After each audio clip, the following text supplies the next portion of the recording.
You want answers? I think I'm entitled. You want answers? I want the truth! You can't handle the truth.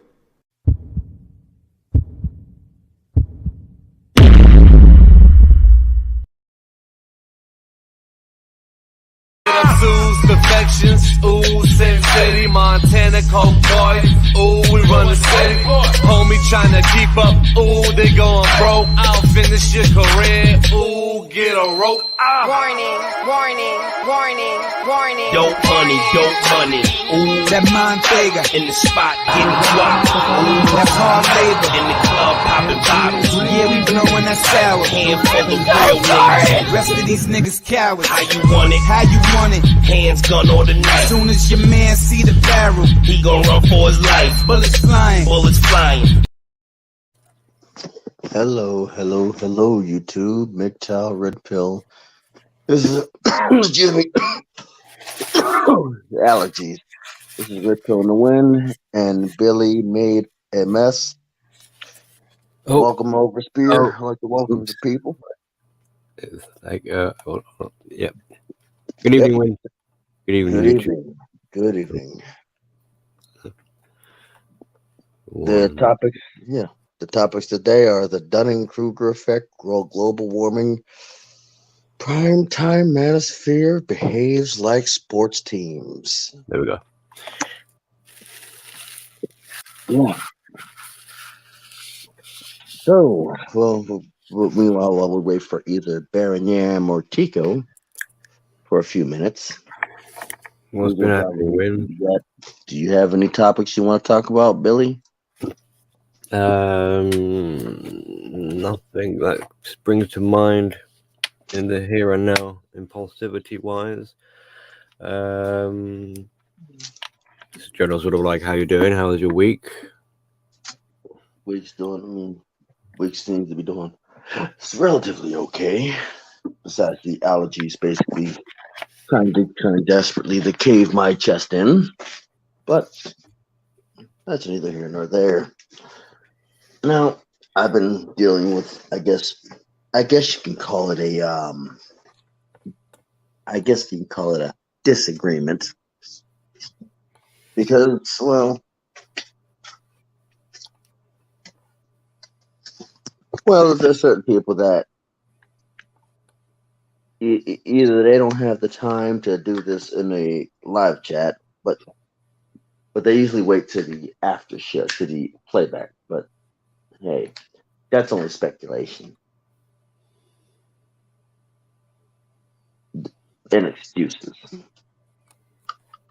But for the most part, my day's going okay. While we wait for Baron Yam, I might have to call him.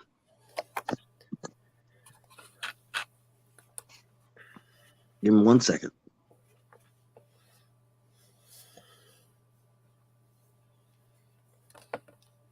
In the meantime, we had over here in the UK, we had the half-term break for school. So my week has been mainly with my kid. We went to the fun fair, and I can have a little rant about the fun fair. How they're cheeky, pretty clever, but it's just so expensive. So it's like £2 per person to enter the fun fair. So that was already immediately £4, and then you have to buy tickets or tokens. You get they're normally one token is like £1.20, or you can get 10 for £10. And that's where it gets clever, because none of the rides are just one token. Like it costs like 3 or 4, usually about 4, maybe 5 tokens for a ride. So if you bought 10 tokens, you can pretty much get 2 rides out of it. But you'll be left over with two tokens as well. So it'll kind of either you've lost £2 because you've got 2 leftover tokens, or you're going to have to fork out a little bit extra to maximize it, to maybe end up buying 20 tokens. But then to further add insult to injury, some of the rides actually do accept cash. So it's like you can pay by tokens or cash. Now, the first one we went to, my kid wanted, was like fishing for the hooking the duck, fish for the duck, and that was £5. Well, it was 5 tokens or £5, so it made no real difference. But the one that kind of caught my attention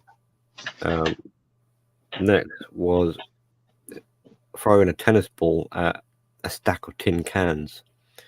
So I asked her, it was a woman behind the sort of the desk or whatever it is. I said, how many tokens? And she said 4. I said, okay. So essentially that's £4. But then I noticed there was a sign that said you could pay for cash on this one, and £3. So I was like, hang on, so if you pay by tokens, you pay 4 tokens, or if you pay by cash, £3. So basically, she swindled me a quid. Wow. Well, they're all. I mean, all the fairs are swindlers, so yeah, it is what it is. And well, I pretty much had drill today, and we had the portion of chips, £4. I was like, oh wow, whoa! I don't know how much. A small portion. I mean, I normally complain about how expensive the fish and chip shop is with their chips, but at the fun fair was a tiny portion, and I'm sure they're the kind of chips you buy at like the food store. You know, like I got a bag of chips in my freezer for $1.50, and they're making a killing.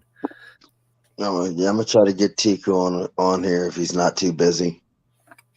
Hello.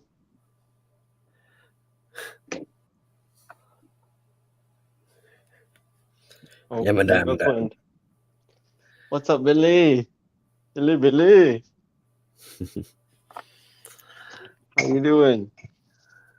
Just getting old, so I'm ranting, complaining. Bloody this, bloody that.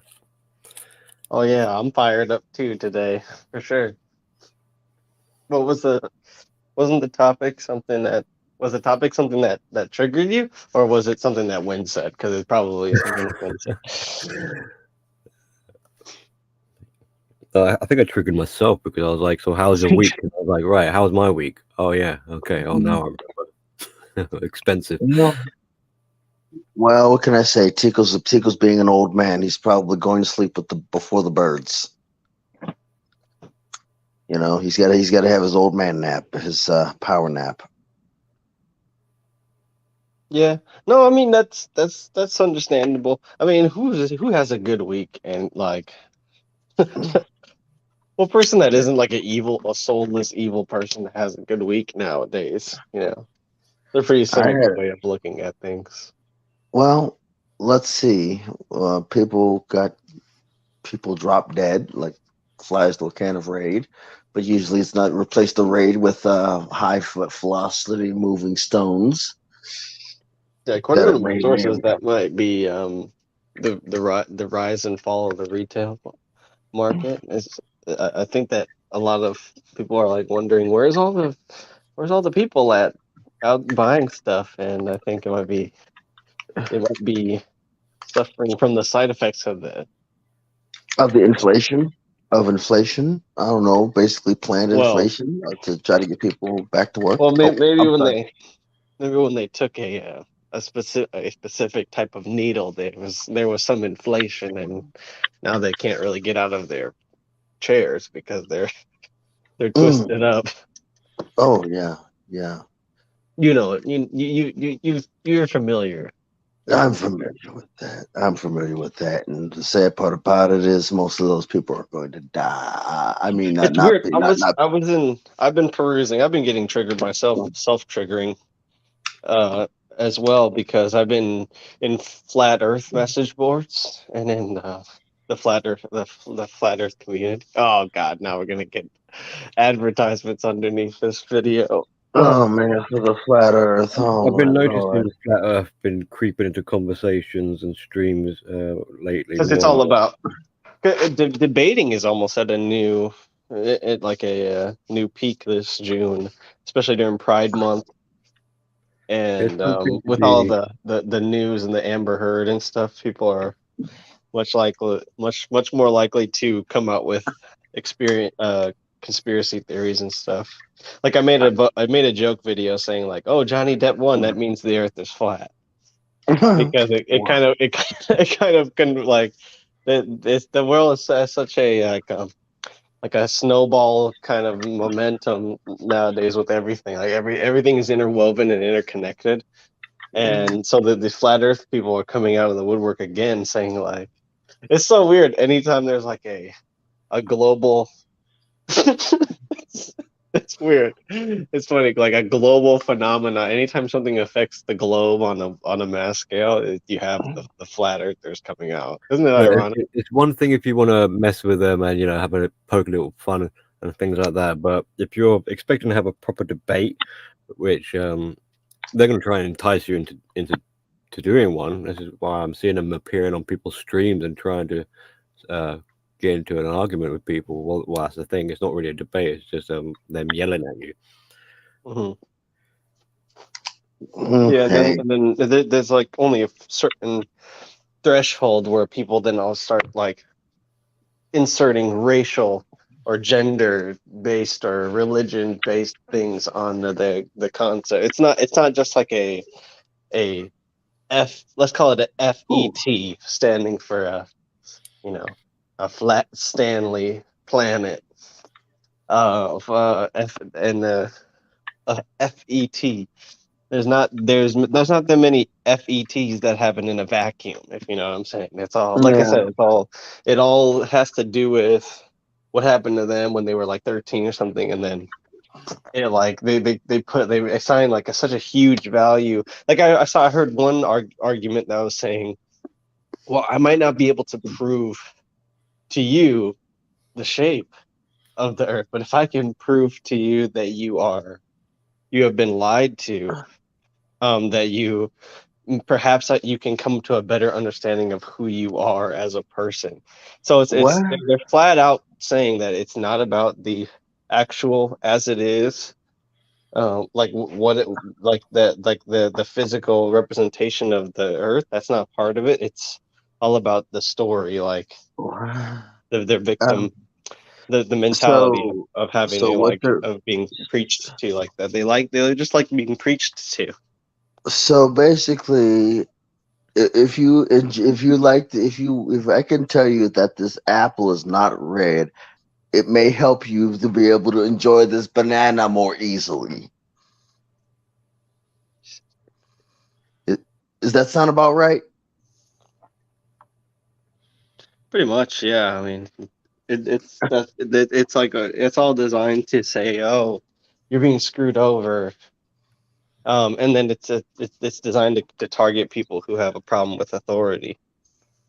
And if they can just get you to doubt just a little bit, then they can say, oh, see, you've been lied to, and every minute that you don't agree with them, they can like pretty much pigeonhole you into sounding stupid, even though you're pointing to facts. I'm gonna need you to give me an example. Let you play the flat earther. I play myself. No, because no. The point you're missing the whole entire point. You don't really need an example. The sad part about that is, if you're talking about stupidity is basically group think. Basically, that's stupidity. Anytime somebody thinks as a group, it's kind of like the one president said: "A person is smart, people are dumb." Basically, that's pretty much all the proof you need. Anytime you get a group of people in a group and they all follow one thing blindly, it's called drinking the Kool-Aid. No, it's basically just stupidity. Basically, yeah. Stupidity is basically, the only thing about stupidity is, one, is dangerous, and two, it more so follows somebody's morality, right? Yeah, than actual psychology, basically. Oh, yeah, like that, and that's right. Like morality, it leads to dangerous things happening, and case in point is kind of like the one prayer or the The one poem, they came for this person and nobody stopped them. They came for these group of people. The next day they came for this people and nobody stopped them. Then they came for this group of people and nobody was left to stop it. Yeah. So basically, if you're complicit with the stupidity, basically, Yeah. you're basically going to let a lot of stuff happen around you. Kind of like And case in point, Black Lives Matter. Oh yeah. Everybody drank the Kool-Aid for Black Lives Matter after this, even after the lady bought like her fourth $5 million home, basically. People are still drinking the Kool-Aid. Yeah, that's stupidity. And you'll get black people to say, "Well, it's a foundation, and they're on the donation something. It doesn't matter. So is the KKK. The KKK's on there too. You can donate to the KKK. They're a non-profit organization, basically. And you can donate to them as well. So can you do that to church? You can do it with a lot of other organizations. Hell, you can do it with the WASP. You could have did it with the Black Panther Party too. The Crips and Bloods is another good example of that. If you want to donate to the Crips and Bloods. So, I mean, it's all about drinking the Kool-Aid and how much Kool-Aid you decide to drink. And then they take double shots and double down. Yeah. Makes sense. They're looking for something to double down with. I've noticed the trend with all the people that follow these things is they all have some sort of guilt. Like they're all harboring something that like a preacher would leverage, like, oh yeah, it looks like you feel inadequate or bad about something, and they play on that, and that's how they see the hooks into you. Yeah, shame. So it's like whatever it is you're paying homage to, it's like a indulgence almost. It's basically if you believe in it, then you're saved. If you don't, then you're lost. And that's wait a minute. What is the actual topic? Any daggone way? We were talking about, well, when I came in, Billy said he got triggered, so we were talking about getting triggered, and we kind of ended up on this topic. Okay. But yeah, the Dunning-kreuger effect was the jump starter, because it's a big part of the FE theory, the pseudoscience and all that stuff, because they don't. It's pretty much just laziness. That's like what you said with Black Lives Matter, feminism. A lot of the beliefs that people have today is just because laziness. Of pure laziness. Well, the neat thing about that, they're both laziness and they're both a coping mechanism. That's all it really is. Basically, you're coping. You're basically trying to symptom for a cause, basically, or you're trying to overcompensate for a cause because you're not that person, or you're trying to make it so you feel good about what you do as a person because you really can't do anything else as a human being to feel good about yourself or feel good about anything you do. Yeah, that's what I've noticed that about, like, most people's philosophy is not really thought out. It's mostly just things that you could put in a microwave and it's ready to go. Like it's like and the sad part about that, a lot of people's philosophies also are pre-made, or also a lot of people's philosophies aren't really their own philosophies. They just regurgitate. It's just a bunch of regurgitated mess. Basically, case in point, philosophy, feminism. That's a philosophy. Basically, they believe one thing, and then as they go along, they believe it. As long as they keep drinking a Kool-Aid, they believe it. But then when the end result comes, then now they're writing op-eds saying, "I was wrong," or feminism was wrong, basically. So it's one of those things where it's like a bridge too late. Much. Yeah. Well, like on the surface, it all looks uniform. It looks like everyone agrees. But yeah, what you notice once you get in deep in the trenches with the philosophy that they all claim to follow, it's where it gets murky. It's like this person believes the one thing, the other person believes like the complete opposite, but they both hang under the same banner. Yeah. That's where it comes with, like, that's where I feel like the laziness comes in, because it's like, wait, so you guys didn't even bother figuring out what each other thought, and then now you're teaming up against another group. Yeah, and it's kind of like it's basically like everybody says, well, feminism about equality, but you got different groups of feminists that hate certain groups of people. Right. But it's about equality. Make that make sense. And then this is the thing that bothers me when people say that. Well, feminism is about equality. If you care about women, you care about equality. No, I care about equality, but I care about being treated. Care about being treated fairly in a certain context, not being treated equality of outcome. I believe in being treated as if I do something as such, then I deserve such, basically. Or if I do this great job, then I get treated as such. Not because I'm a woman, I believe I deserve this. No, it doesn't work like that. That'd be like me saying because I'm black, I deserve this. That's that sheet earth mentality too. It's like, though this is something that doesn't interfere with your daily life. Like, whereas you have to think in this way or in this theory, with this theory, you don't have, you just look at something and you basically accept it as face value. That's the same thing with like Black Lives Matter, you're oppressed, feminism, you're oppressed. Science, you're or like anti-science. And that's pretty much every single thing the Democratic Party says to basically keep people under their thumbs. If you're black, you're oppressed. If you're a woman, you're oppressed. If you're this, you're oppressed. And it's all the other side, basically. Sad part about that is the other side really don't defend themselves, and they don't do a very good job. Not only is it 100% marketable to every person as long as you can emotionally manipulate, but it's also, it never ends. Yeah, like you can always make a new victim out of this whole entire thing, basically. I'd just quickly like to add to that. I mean, this is heavily connected to narcissism. As you're describing it, it lines up with daily deep narcissistic style. It's one thing if someone's got their own kooky ideas and set of beliefs, but notice how they try to shame you into agreeing with them, and they won't let you go unless for a fight, and they won't let you go and have your own. You're not entitled to be you. You have to agree with them. Basically, like you're saying, like they're supposed to be on the same side, but they actually have different viewpoints when you put them beside each other. Because like a narcissist, they assume that everyone must be thinking the same way they are. The thing is, and it's all about. Well, no, it's not even just that though. That's pretty much the thing. But you also got to take consideration too. A lot of these people who virtue signal, they're basically narcissists in disguise.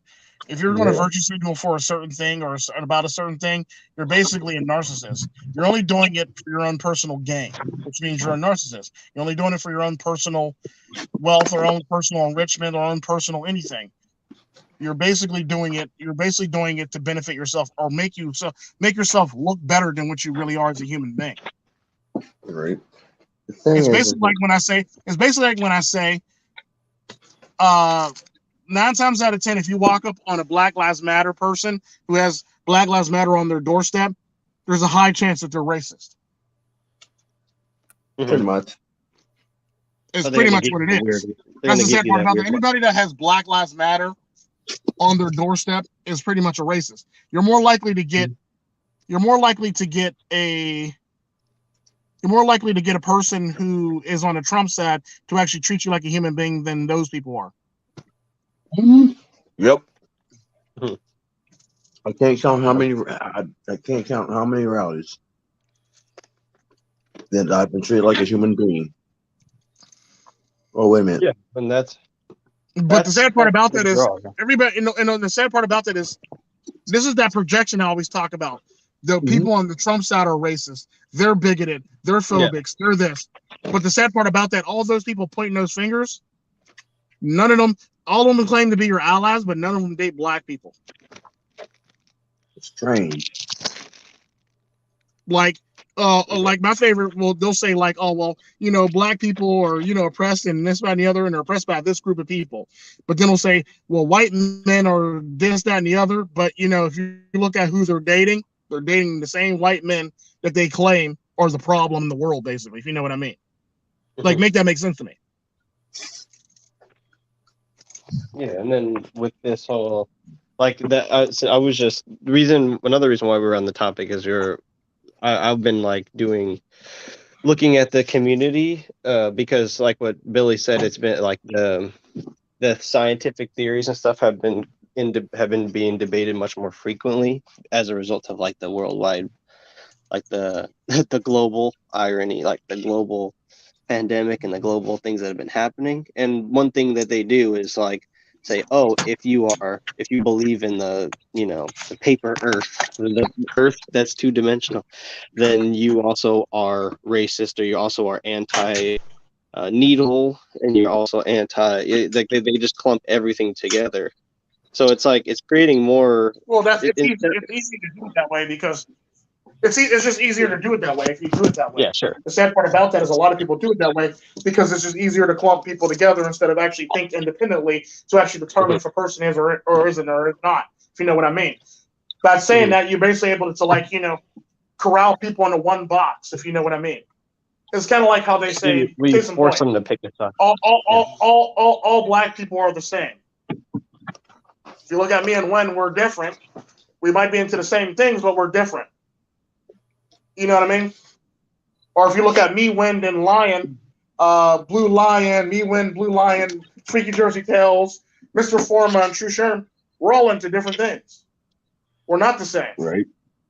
We don't look the same. We don't really act the same. We all got different levels of education. We all got different types of education. Some of us got technical. Some of us got none. A couple of us, like, basically just are self-made, and other ones are, basically made it. You know what I mean? So that's a nice way of corralling people into one group. So you can actually make it easy for yourself so you don't have to actually think. So you don't have to actually do any actual work to actually prove your point. Right.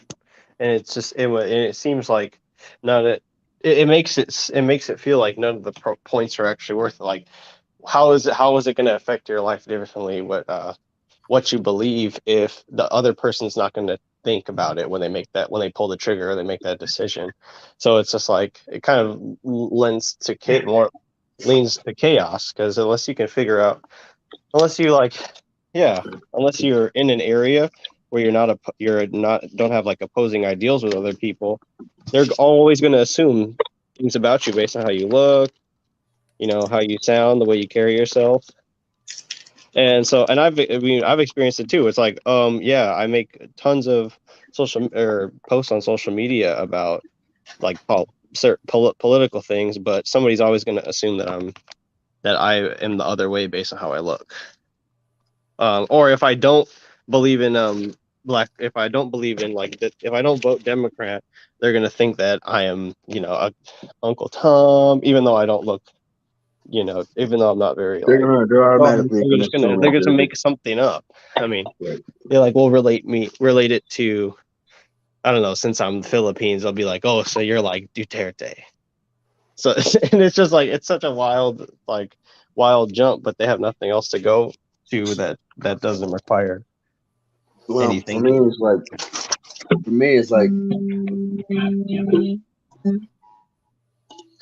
For me, it's like they're gonna automatically assume that because of how I voted last election, they're gonna automatically assume that I'm one of those Jimmy Crack Corn individuals. That makes sense. That's pretty much Win in a nutshell. If you ever met Win versus actually see Win, you would actually think Ren's a redneck. Yeah. But when you see Win in person, you're like totally confused. Yeah. Right. That's simply how it works. Like the same. Yeah, it's basically like judging a book by its cover, if you know what I mean. Or hearing his voice and assuming that he is a certain way in real life. Yeah, and exactly. I mean, that's basically what you get in every comment section, is like they're just looking at you and they just judge you based on what they see, and they don't pay attention to or listen to the videos or what you're saying.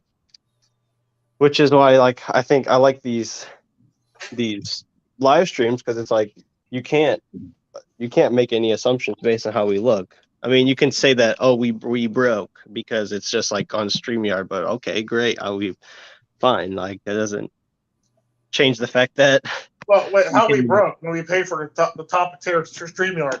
That too. So it's like what negative, like, unless we're just unhinged and we say wrong stuff, there's really no way that you can like reframe this into being like that.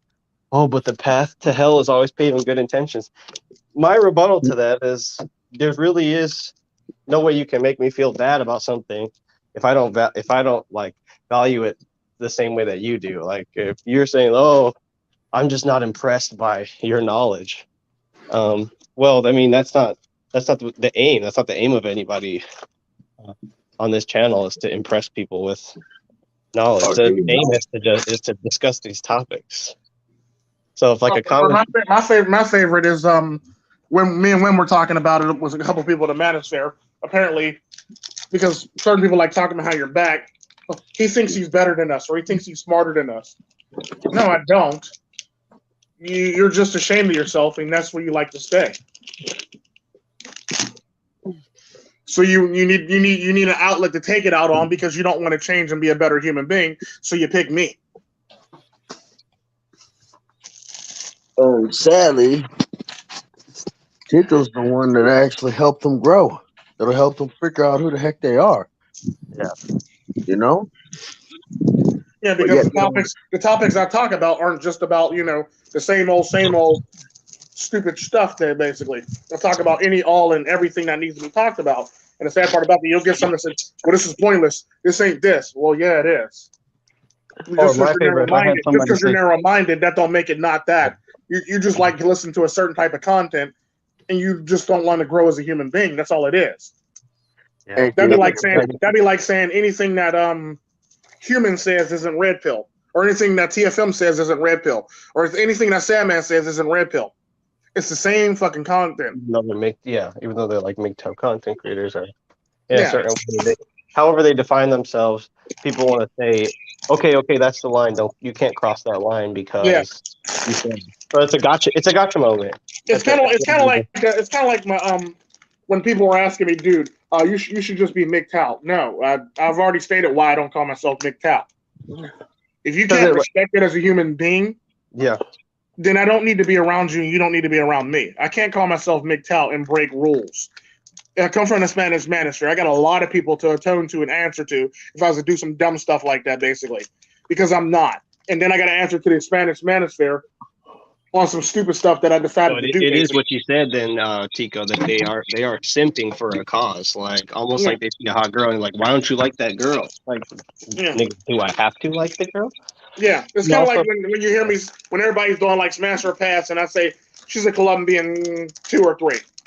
Then everybody looks at me like I'm crazy. It's like, yeah, she's a Colombian 2 or 3. It's not changing. Right. And it's almost like it's like a tribal thing too. It's like they don't. If you're not, why are you not MGTOW? Like, why are you not something to this chick? Or so, Yeah, because it's not even just that though. It's just the fact that people try to redefine what stuff is, and like I said, I come from the Spanish manosphere. It's either you are or you're not in the Spanish manosphere. It's not blurred lines or you get to make up rules as you go along. It's basically, if you're in a relationship, you're red pill. If you're not in a relationship, you're MGTOW. End of story. I mean, I'm not in a relationship. There's not this gray line or this extra stuff or this a la carte stuff that goes on in other parts of the manosphere. It doesn't work like that. It's either you are or you're not, basically. And to say you're MGTOW and to preach the message and lie about it, I might as well just be stoned. But also, you gotta be kind of silly. But also, you also acknowledge, even though it's that cut and dry, there's also the origins of MGTOW was in married men too, and like families and men's rights. Yeah, the origins of MGTOW come from married men. You have to constantly remind people about that. That's why I don't feel like that's why people are like, why are you making the content? Well, and explain why every single time, it seems like cycle of MGTOW content creators gets further and further away from the original message because everybody wants to do something that's new and trendy and TikTok friendly, but nobody wants to actually just admit that we've gone so far away from what it really is, that for you to call yourself that, you're essentially putting, this is, we'll talk about that a little bit later with the shield wall thing. It's like for you to call yourself that, it shows that you're comfortable living in ignorance of like everybody else that's in the philosophy that said that hasn't had the experience, but still just thinks that they're an expert in it because they watch like the videos about it, or they watch videos from people that are like what you said. If every single person that was preaching the philosophy just had a solid understanding of it, then there'd be no reason to do the critical thinking because everybody would have credibility. But some people see through the deception and other people don't. And that's what. Well, the sad part about that is it kind of goes back to the dumb, stupid people basically. Because the sad part about that is there's a lot of times when I've watched a lot of people who didn't see through the anything and I did, and it's like, oh man, I can't believe that happened. I never seen that coming. Well, I did. Just because y'all was too stupid to realize that it was coming, it don't make me too stupid to realize it wasn't coming. Right, so I'm trying to push their ignorance onto you. And you can't be ignorant of stuff. That's the red pill in a nutshell. You can't go back once you already see something and be like, okay, I guess I'll still be MGTOW even though I saw something that was just like horrendous. Or no, you mean you'll try to go back to the blue pill despite the fact that you've seen something horrendous. Yeah. Despite witnessing, I'm not just gonna fall right back into line. Basically, what it is like you cannot unsee the already seen. Yeah, it's just like how you see people go into religion, like falsely flock into religion. It's like once they get what they need, they go back to their normal way of life. You know, it's just it's not like they change. It's not like they're gonna fully change up everything about themselves. You know, or that's what they're looking to do. They're looking to like change as little as possible. And the doctrine basically allows them to do that, which I agree with like the whole like forgiveness and repentance and things, and that's core to being like alive and trying to improve and stuff. But it's like in order to get that, you have to agree to all of this other stuff in the fine print, and that's where I think people need to really step back and look. It's like, do I want to just am I comfortable with this side? You know, like when it comes to MGTOW, if you're old enough, if you're older, I'm trying not to be sound stupid, but if you've already had kids and you've already done everything and had the life and experienced what it's like, then it makes sense. But I just think if you're young, like a young kid, it's you have your own perspective, and I think it's important to challenge each other's perspectives, but also respect where people are coming from. And you see a lot of challenging, but you don't see a lot of respect, i.e., like giants being people trying to tear down these seemingly like harmless content creators that are just trying to entertain, whereas other people who are more chameleons, they fly under the radar and no one ever challenges them. Nobody ever talks. Well, nobody ever challenges them until it's too late, and they're like, "Oh my god, I can't believe this happened." Well, you already got the subs. Too late. Right. Got your money. You already got everything. Yeah. It's like, you got your subs, you got your money, and you got your girl. It's out the back door. There's also the desperation too, like people donating their last dollar to support somebody and then feeling absolutely screwed in terms of, and then it's just like, well, it was their decision to donate that money, but now they're putting it all onto this person now, and they're spreading it like, oh, it's this person's fault, like this person's doing bad, where that person, or like both people need to take accountability. It's almost like a screwed up kind of abusive relationship at that point, where both sides need to take responsibility and stuff. And and like that's good. You see that now. You see the Dunning-kreuger effect when it comes to dating the dating game and social media, because everybody's like, oh yeah, we broke up, but we still cool. It's like, how do you know? You never even knew where she was at most of the half of the time when you were together. So then it's like, how can you decide on the emotional like soundness of both people? So it's just a general lack of awareness, and then doubling down. Like the Dunning-kreuger effect definitely has to do with doubling down and saying no, there's no use in going and finding out what it's really about. So yeah, you see like a lot of entitlement, a lot of people. No, you got a lot of people that stand on a certain thing and believe a certain thing, but it's not what was said. That's pretty much the Dunning-kreuger effect. Mm-hmm. It's where basically you thought you heard something or you believe you've seen something, and that's what you believe you've seen. So you run with it until you find out it's not what you actually heard and seen. Mm-hmm. Yeah, for sure. So like, so and so said that the Earth is this shape. That's what I heard, and so that's what I'm going off based off his logic instead of doing my research. Is that what research? Yeah. If they're actually researching it, you're basically going off what you thought you heard or what you believe basically to be true. Yeah, which is it's just flat out. Like I said, it's not. It's kind of like what you said when people. Billy mentioned this before too about just behavior. That people feel like they need to, just because they're not a astrophysics, like just sticking with this example, just because they didn't do all of the work, that they have to have a problem with people who have, or they think that people who have are lying.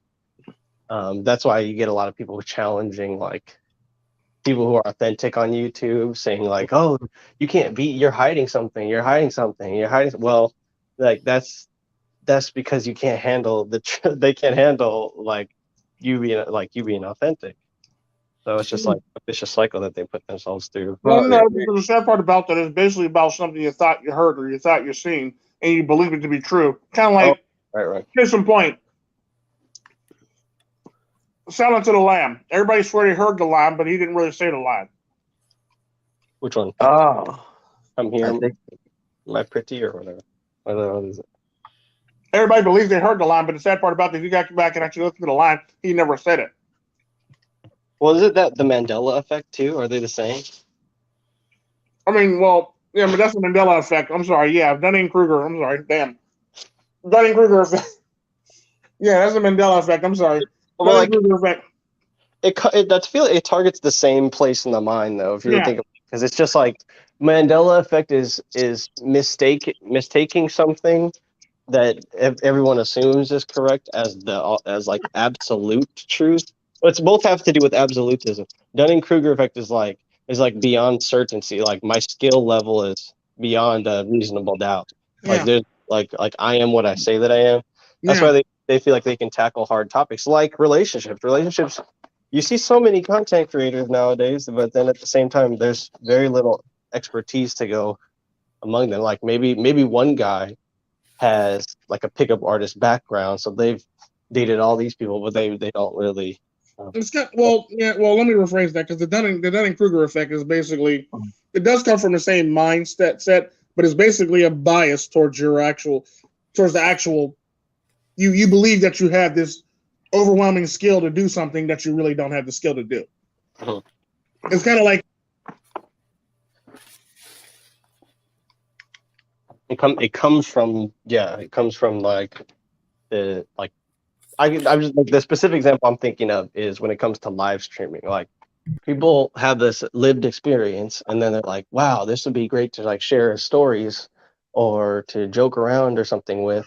And then they get on the live stream, and then like every little thing that somebody else says like cracks them open, or they feel like being attacked or something because they're not as world traveled as they thought that they were. So it's like people are giving them new information, and you're seeing them react to it in real time. And like that's part of the anger and the retaliation is part of the Dunning-kreuger effect, I think. Whereas like the Mandela effect is just like a disagreement between people, like, oh yeah, was Sinbad really, or did Samuel L. Jackson really blink twice before he got eaten by a shark? That it's just like a small disagreement. But with the Dunning-kreuger effect, anytime you challenge a person that believes that they're way more skilled, you see like their retaliation, or you see them kind of, you betrayed me. Or they'll basically do the same thing where they'll shame you or say you're stupid or say all this extra stuff, basically because they believe in their mind that they are this great at this topic when they're actually performing at a low level at that topic. Yeah, and that's one thing that they always say is like with this example, like they say that the government and trillions of dollars are being spent to silence them and deplatform their ideas. So there you go, there's a victim mentality once. Mhm. Yeah, like oh, we should be giving. Why would the government spend that kind of money to deplatform your stuff? Yeah, if They if wouldn't. They wouldn't. They would just have you one fell swoop, just deplatform, basically. Right. yeah, like if it took $1 trillion to actually prove something, then spending the money to prevent that from happening. It would be Well, no, idiotic. it'd be spending the money to prevent it from happening or to argue against it. It's kind of like if you ever go on Google. If you do a Google search, you can basically find the answer that you would like to hear on Google search. If you believe that the world is flat, you can find that the world is flat. If you believe that the world is round, you can find that the world is round. If you believe that the world is a triangle, you can find that the world is a triangle. If you believe that the world is square, you can find that the world is square. You can pretty much just look it up on Google. That's basically the type of shit that you deal with when you're dealing with the Dunning-kreuger effect, basically. You can have a bunch of people arguing some shit that makes no fucking sense to you. But the sad part about that is the internet makes it so readily available and so true, it's ridiculous. Yeah. Yeah. That's why I say you can't believe everything on the internet. No.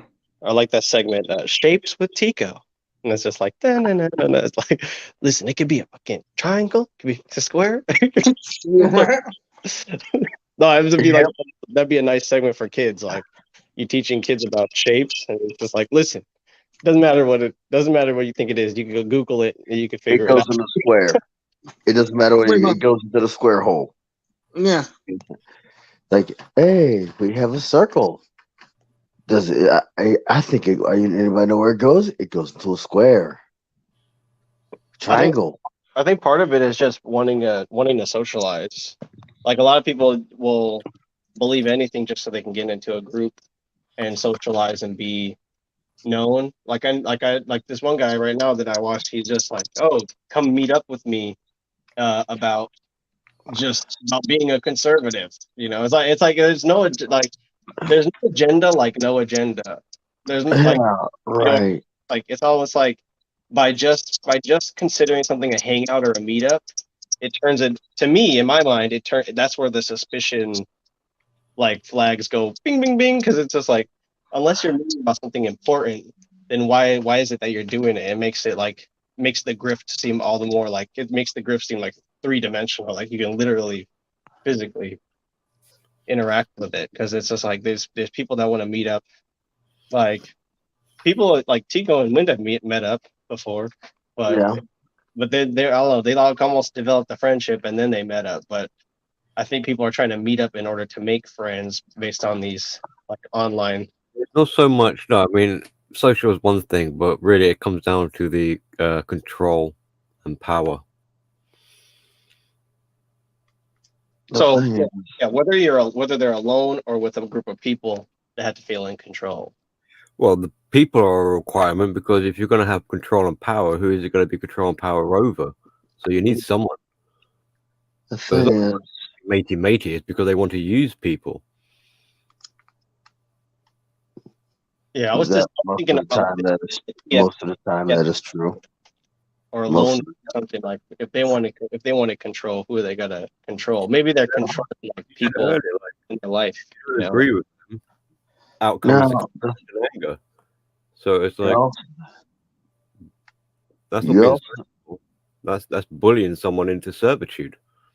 You must agree with me and hail me up as the supreme ruler of all knowledge, and I get to dictate and say what shape the earth is, because I am so special and great that somehow in my poverty I've been bestowed upon with such insight and knowledge and wisdom.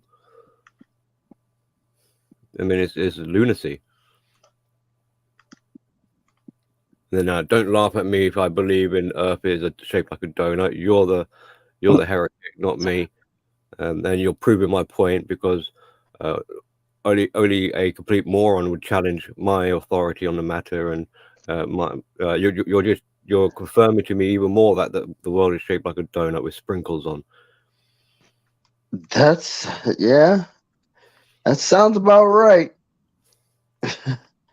But So you're not going to win with them, because, well, their objective. I mean, this is. I'm going to be harping on about narcissism all evening about this, because this is basically how narcissism ends up working and defends them. So it's like a hard coated shell. I was going to make a little pun on that shell.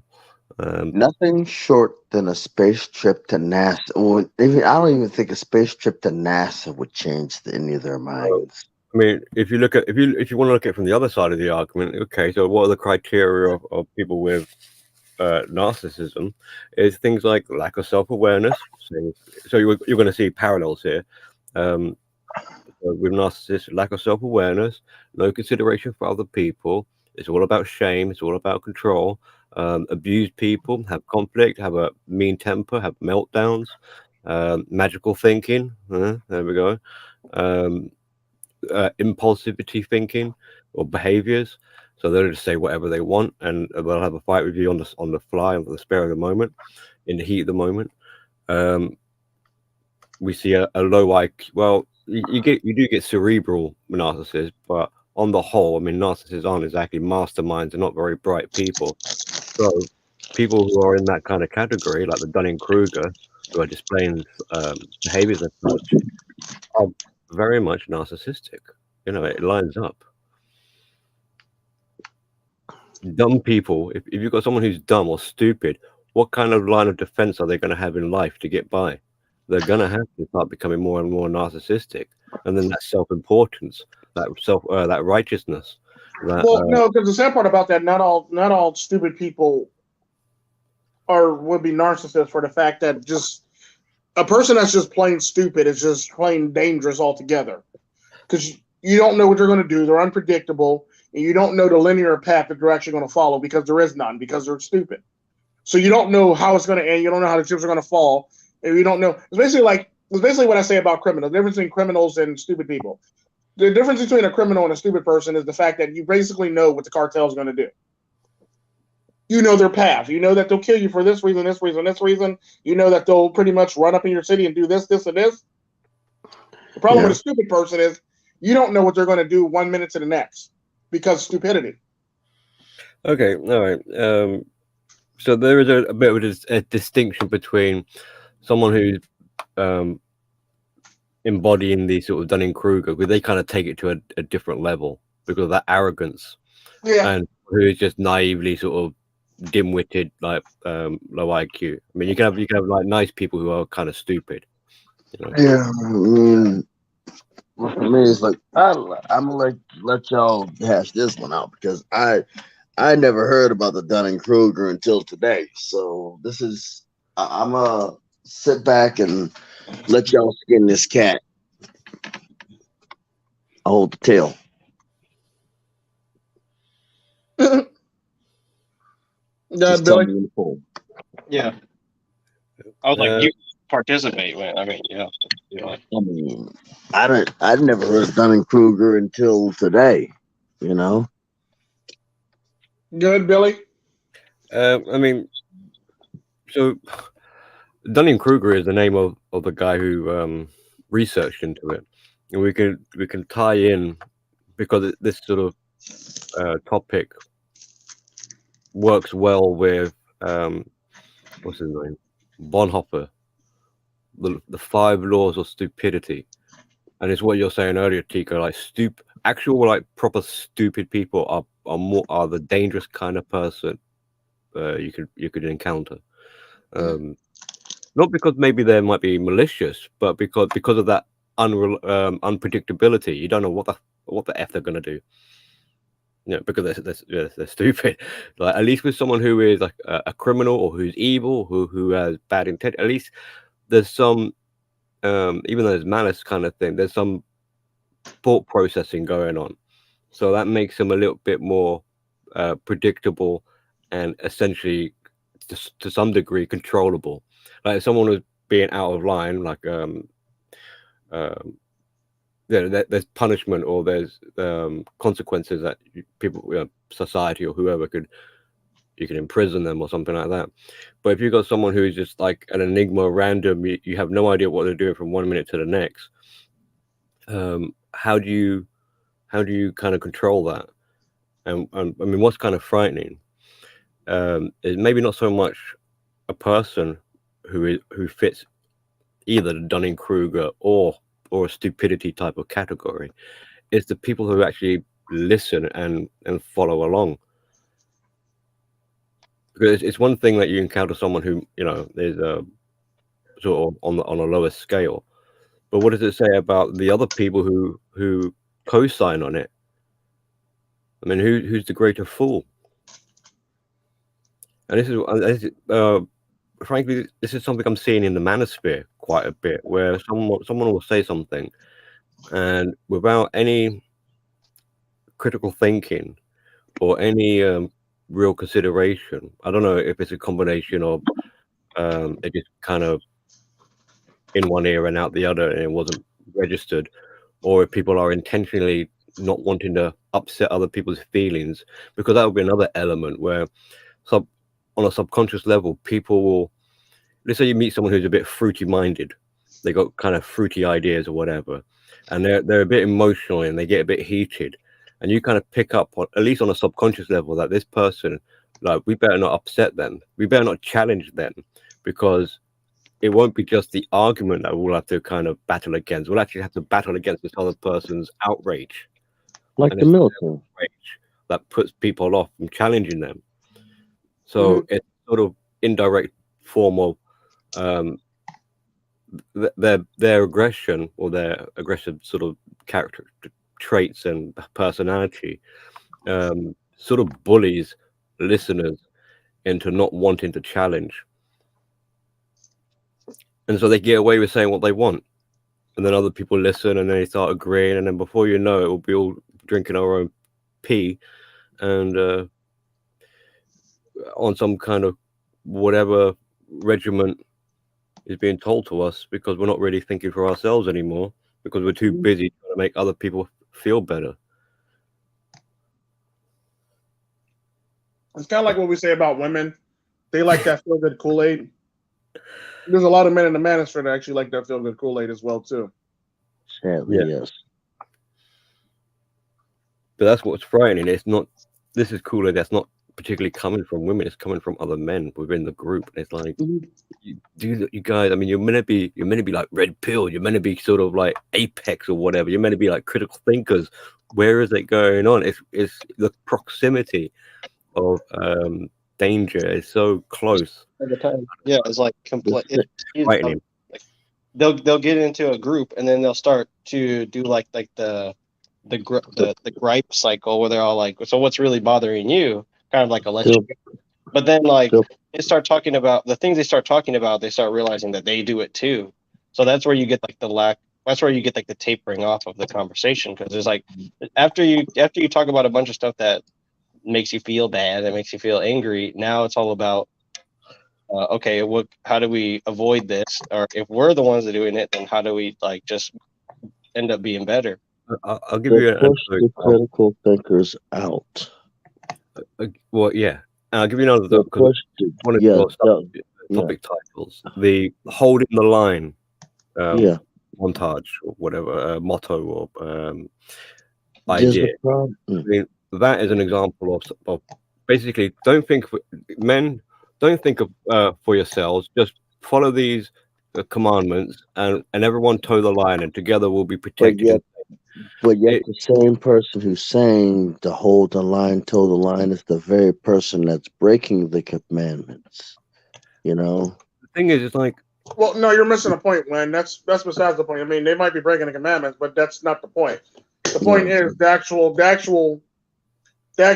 quote itself is what's actually a part of the Dunning-kreuger effect, if you know what I mean. It's not what they're doing behind the scenes. That's a whole nother animal, and it's a whole nother bag of animals, basically, or a whole nother can of worms, basically, behind the scenes, what they're doing behind the scenes.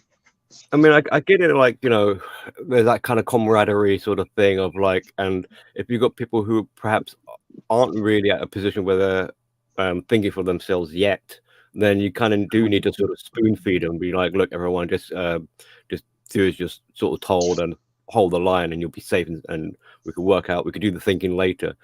But the reason why I bring that into sort of, I don't, I'm not trying to start a fight with people, but it's got a bit of a flaw in it, because if men are meant to be individualistic, and especially like men going their own way, and you're holding your own integrity, and you're keeping your own boundaries together, you're being responsible for yourself, then the line will take care of itself. You don't need to actively participate in holding the line, because if every man is holding themselves accountable, in effect, we are working in union to hold the line.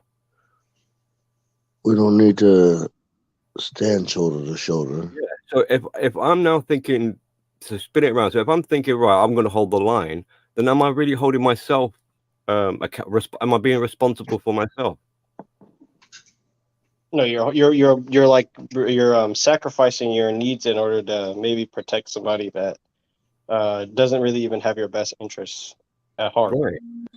So holding the line works better. If we want to have this idea of holding the line, it works better if people hold themselves responsible and accountable in their own like little, private, individualistic kind of way. That is much more strength than just rallying to the front line, and then when you get there, think like, how did I get here and why am I here? I was just told to do so. Okay. Well, I think like that. Well, no, because the sad part about it, you'll get people that'll say that, and it's like, it's not even about the fact that you it's not the fact that hold the line. And I'm gonna play devil's advocate on this one when I say this, but you'll get people who will say something to the extent of, well, we don't mean it like that. We mean like, stay true to the teaching and this, that, and the other. You'll get people that'll say, well, men need to look out for other men for this very reason, if you know what I mean. Or any plethora thing to basically make it sound like it's palatable or make it sound like it's okay. It's typically how it works, if you know what I mean. Yeah, I get that sort of thing. So, like, you'll have a bunch of people, well, no, Billy, or no, Tico, or no, Yam, we don't mean it like that. We mean it like this. So you'll get that argument from various people trying to redefine what they actually mean when they say it. It's kind of like how they say, well, feminism means equality for everyone. No, it just means embetterment of women. So women can actually be at a better position than men. That's what it actually means. It doesn't mean equality to men. It means you want to be better or in a position above men, basically. That's all it is.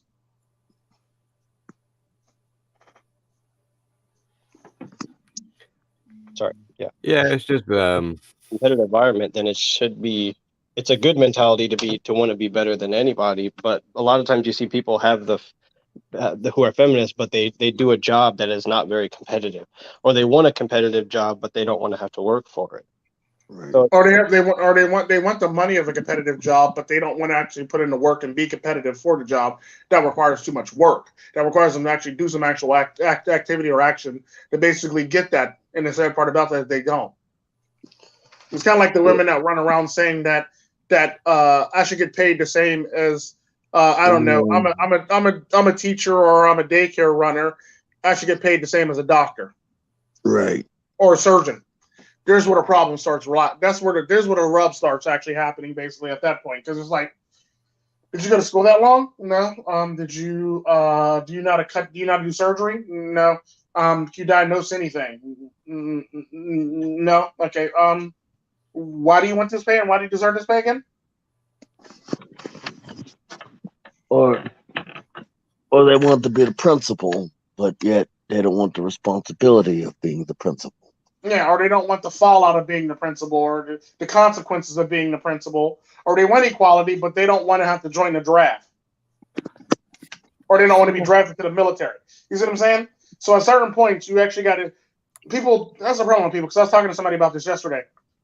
People don't. I'm waiting for the day when people actually finish their thoughts, because until then, we're gonna have a bunch of dumb shit that people say every day, all day.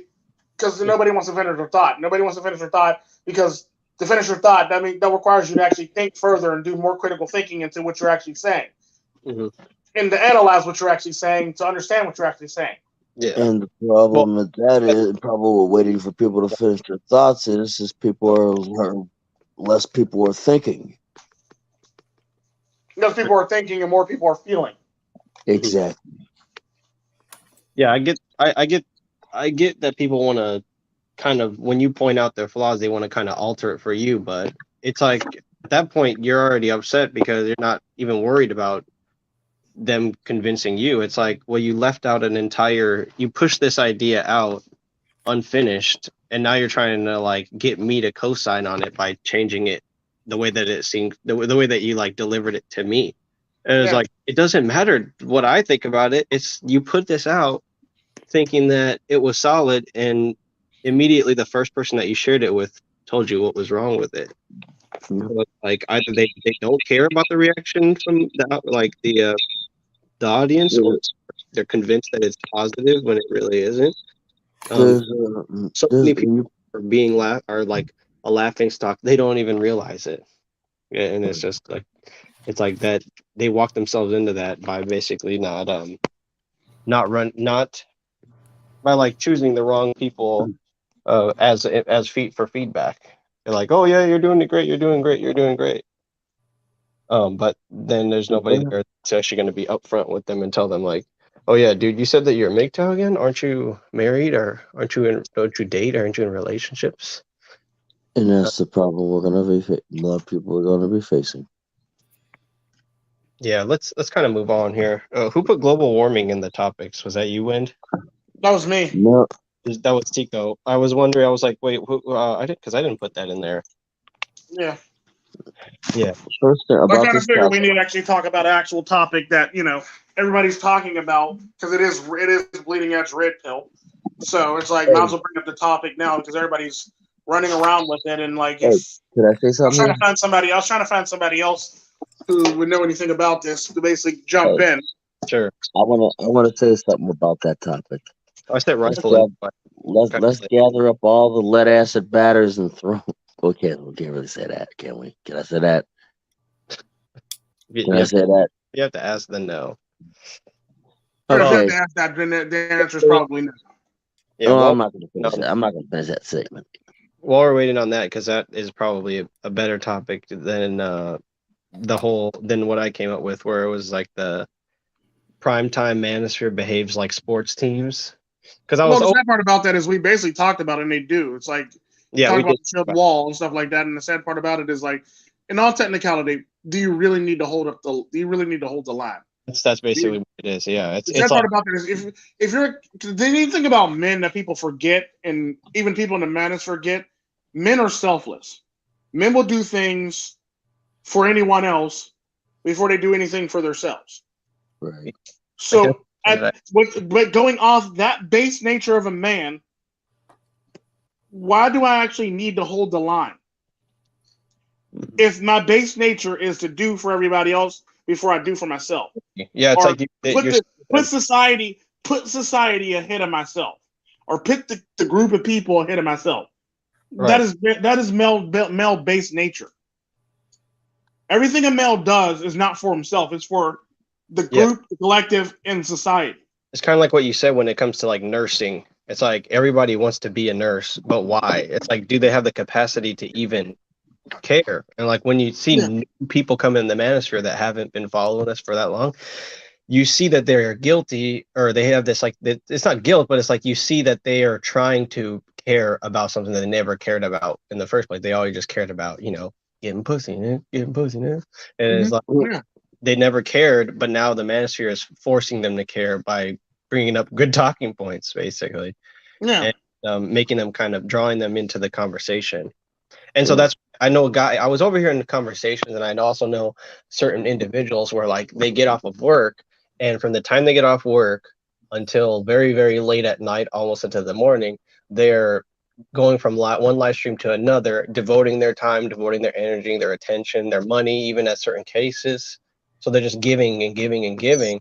Those people I recognize are those are people I speak before, basically, when I'm talking about the stupid shit, because it's like, you you already have so many of these people that are dedicating their lives to furthering a cause that, you know, there's pressure added with that too, because you got all these people that are just devoted day ones, people who are like just supporting you. But also you have to zoom out and look at the bigger picture and be like, okay, so if a person gets home at like 4 o'clock in the afternoon and they're just sitting supporting all these live streams, which a lot of people are co-collaborators, so they just like bounce from one stream to the other. You see this with like the Black Manosphere and the like the Black Twitter communities, live stream communities on YouTube. It's like they just like, okay, we're gonna pass the torch to this person. Y'all go check that person out, and basically listen to the same exact talking points again for 3 or 4 more hours. So it's just like it's like what Tico was explaining to me about sports one point, because I'm not necessarily into sports, but I'm more into technology and gaming and stuff too. But it's just like if you liked a certain team, and I'm gonna butcher this, so should be ready to cut me off. It's like if you're into a certain team, like if you're into the Steelers, then you watch the Steelers game. Okay, cool.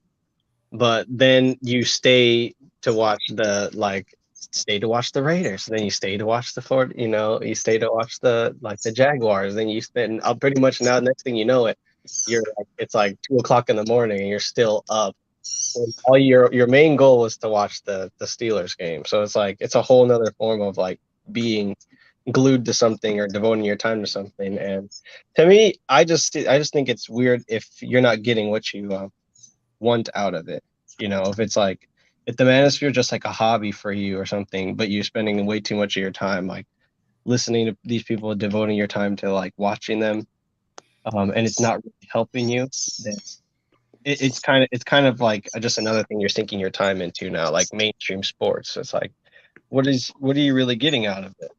Unless you're making money off of it, and just like, why are you watching it? To me, it's just like, and that obviously that doesn't even need to be the reason why you invest time in something. Like you could just invest your time in something like freely, but it's just in moderate. I would just say it's just like it's not really well moderated. Like a lot of people are just like in so deep, and then you get this like same cost that they associate with following a content creator. That way, when somebody comes out and tries to criticize that content creator, they've invested so much time that they feel like obligated to defend them.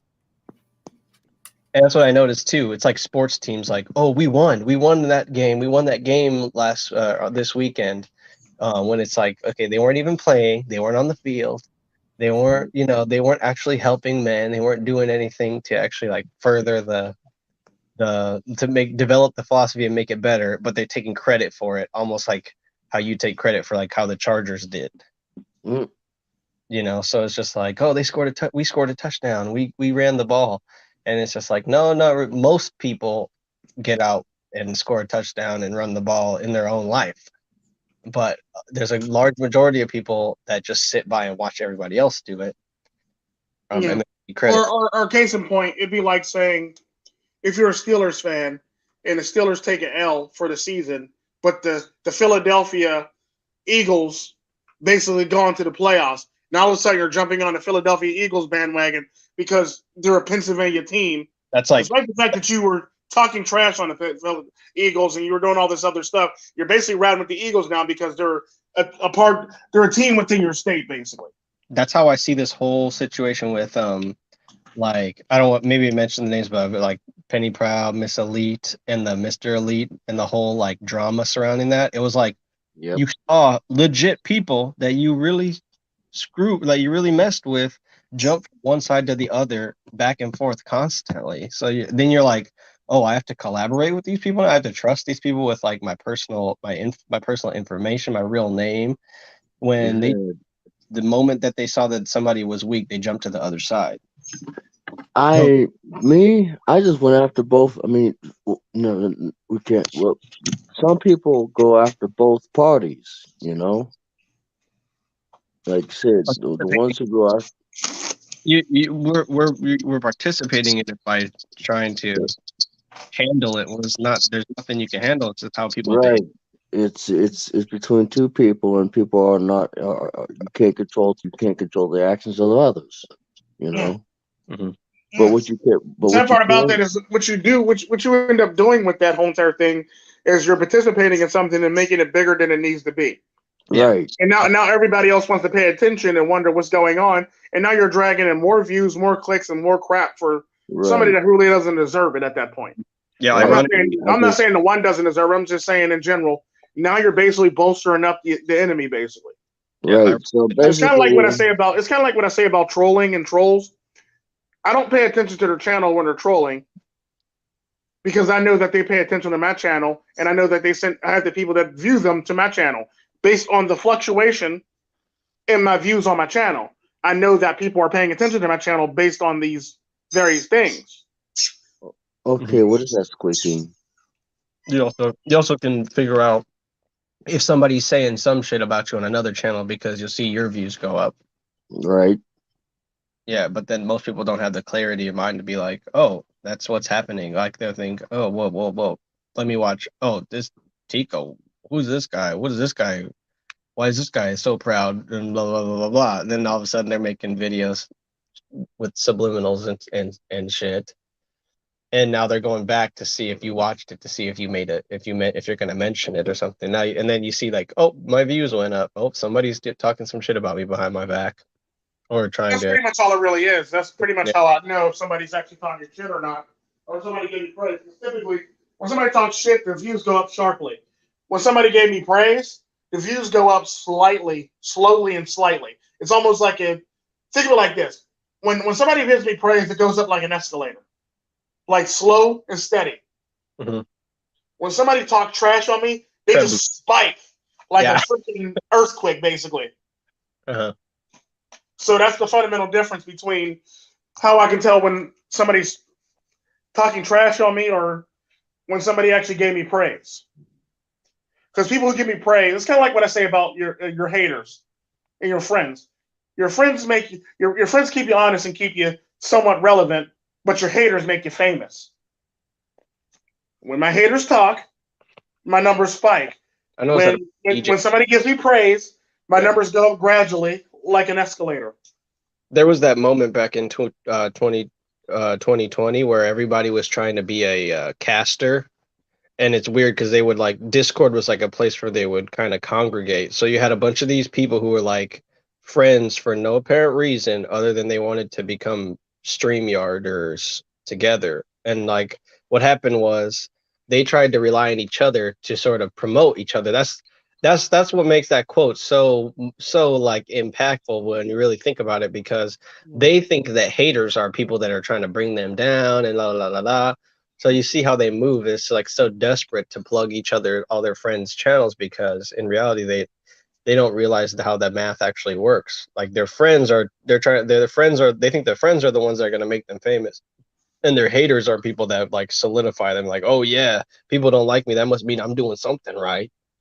And it's like that's actually that's a true statement, because it's true. It is true, but it's like the ignorant, they're so ignorant of what it is actually doing that it makes like it's just there's a fine line between case in point. That's the reason why Penny Proud is so popular like she is now, because people who hate on her or people who are haters basically go over there and watch her shit on a regular basis to see what she's going to say next, so they can respond. So they can come back and be like, oh, she said this, that, and the other, and this, that, and the other, and this, that, and the other. And now you got people making response videos to the stupid shit that was or may not have been said, basically. And it's a vicious cycle. Yeah. Well, then you say I've never seen like an intellectual YouTuber sit down and dissect Penny Proud stuff, because like, let's take one, for example, a Garage Autonomous. He's smart. He's a professor. He has his political views. I have mine and whatever, but he's never just sat and like dissected Penny Proud's videos the way he would some idiots, because he's in the business of like critiquing people's ideas. And like if an intellectual person were to watch Penny Proud, they wouldn't be doing this ignorant shit where they're like, oh, you hear what she said? You hear whose name she dropped? They would actually just be listening to what she's saying and put in and trying to and analyzing what she's saying and actually breaking it down line for line or word for word or inflections in voice or change in posture or her facial expressions and things along the lines of that. Mhm. And she's only a threat to people that make her a threat, like what you're saying. Yeah. She's only a threat to people who make her relevant, basically. The sad part about that is that's pretty much all she was. She was basically a threat to people who make her a credible threat. Yep. Now she's popping. Now you And the sad part about that is the case in point of what I was talking about. Mhm. For those of you who don't know, before I was a part of the regular manosphere, I was actually a part of I was actually dabbling in the black manosphere right after I came from the Spanish manosphere. Okay, cool. Now she showed herself in the black manosphere, but the irony to it is the black manosphere forced her out by ignoring the hell out of her and not even, giving her the time of day or paying her any mind. She eventually slinked off, went away, licked her wounds, and started messing with MGTOW. Yeah, Pretty much how it works. Mhm. So the sad part about that, the black manosphere learned that early on, and they basically ignored her out of existence. And she basically slinked off licking her wounds, and she started harassing MGTOW. Because the neat thing about MGTOW that a lot of people forget is a lot of these men are down and out, or a lot of these men are trying to rebuild themselves. A lot of these men are trying to be better men. So the sad part about that is in the middle of trying to be better people and rebuilding yourselves, you run into a problem where your pride sometimes gets in the way. Yeah, you got to learn to let it go. Basically. And when your pride gets in the way, you typically indulge in stupid things and stupid activities that would normally, as a smart, intelligent person who thinks critically and logically, you wouldn't. It's kind of like the whole entire the phrase when I say ass and tits. Ass and tits, it's the same concept, but you're indulging in stupidity basically based on your pride or ego, basically. Dunning-kreuger. Yeah, right. Roast of William Gelfand. But yeah, it's like it's pride and ego, and then not controlling. Because, like you said, a smart person would be sated with all that you can get from the manosphere, the wealth of knowledge, different people's experiences, the workout videos, motivational stuff. But it's only the people that are really looking desperate in life or looking for something to blame their problems on that gravitate towards the drama. And then, like, when it comes to topics involving individuals, which could be considered drama, you see that no one really has the balls to actually tackle assessing someone properly. It always has to be a gotcha moment, or they try to be petty and look. And the sad part about that comes from an unlikely person, and it's actually very true. A lot of people do fucks with her. It's just facts. A lot of people support her and fucks with her. The sad part about that is without that being a thing, and without that even remotely being a test, without that even being a thing, and without that actually showing, that actually shows how many people are willing to fall for the okie doke, basically, or how many people secretly support somebody and don't want to admit it out loud. Sadly. Yeah, because I'm not willing to. Other people are willing to admit it. Like I heard somebody say, like, "Oh, I joined because of the Penny Proud or Mr. Elite drama." Like I started learning about the manosphere through that lens. So if you're gonna say that it's all bad, 100% bad, it's like reasons why a lot of people now are following you, even if you're a content creator, is because of this. So it's like it may not be smart to have like a really stubborn take or something against certain people, because you're going to like, alienate people from your content, basically. Yeah. So yeah, I mean, it's MGTOW, like I said, it's a lot of guys trying to better themselves. It's not always going to be like appealing and pretty and stuff, but to try to dress it up as more than it is doing a disservice to the people that want to be authentic and want to admit fault and want to be vulnerable and want to actually grow.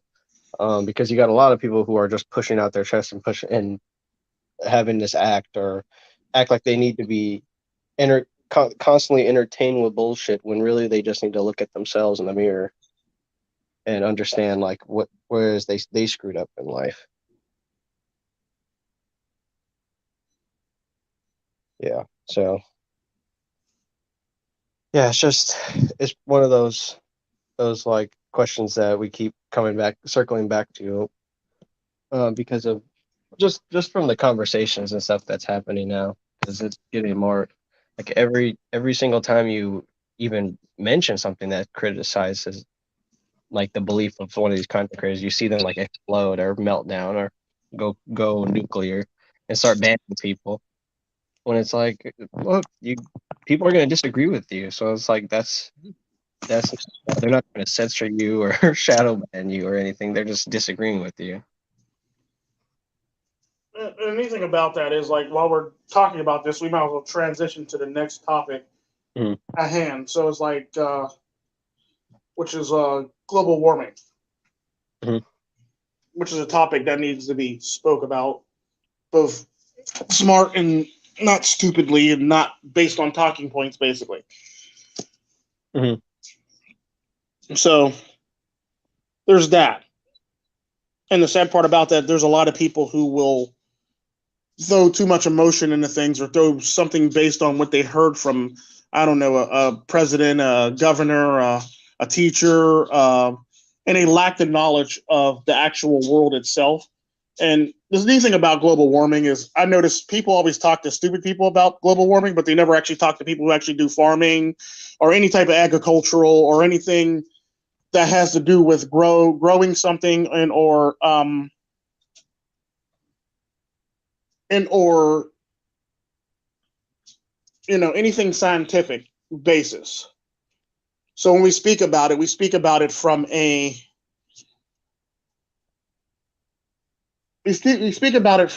follower standpoint. Right. Like, oh, you didn't recycle. Like, oh, it's like it's like the sad part about, and the neat thing about it is, like, I get where people try to come from, but at the end of the day, the neat thing about recycling is actually a new concept. The sad part about that is the earth is just old as hell. Long time ago, the earth just used to be a fucking fireball. It's that simple. Just a blazing fireball. That's it. You mean it wasn't 6,000 years old? It was just a blazing fireball, basically, at one point. Then it went to an ice ball. Then it went back to a fireball. Then it went back to an ice ball. Then it went back to a fireball. So basically, the Earth's been at both extremes in its life cycle, sadly. It's always been like that. Then it eventually came to the point where we refer to it as the Earth. Oh my God, it's so beautiful. It got water. It got greenery. It got all this stuff. And the sad part about that, even with the dinosaurs, it was basically just a fucking fireball. It was hot as hell. No human could live on it. Just a bunch of lizards. Right. I mean, when you put your hand on a stove, you peel back because it's hot, right? But when it comes to fossil fuels and stuff, like we haven't felt any of the impacts that everyone says is like, oh my God, it's destroying the. Well, it's not even just that though. People forget that the Earth is just a massive ball of life that floats through infinite space. Now, this is coming from somebody that's a molecular geneticist. So, molecular geneticist and a microbiologist, basically. So, this is based on life forms and stuff like this from my point of view. Also, psychology, and I did dabble in astronomy, just to have fun, basically. But the fundamental thing that people fail to realize when it comes to the Earth itself, the Earth has shifted several times in its lifetime. In magnetic North Pole, South Pole, South Pole, North Pole. North Pole went left, right. North Pole went south. North Pole went right. North Pole basically shifted. Straight up to a 90-degree The axis angle. shifted multiple times throughout this life. It wobbled so many times it's ridiculous. That's basically right now. Yeah, the axis is switching right now, like Win said.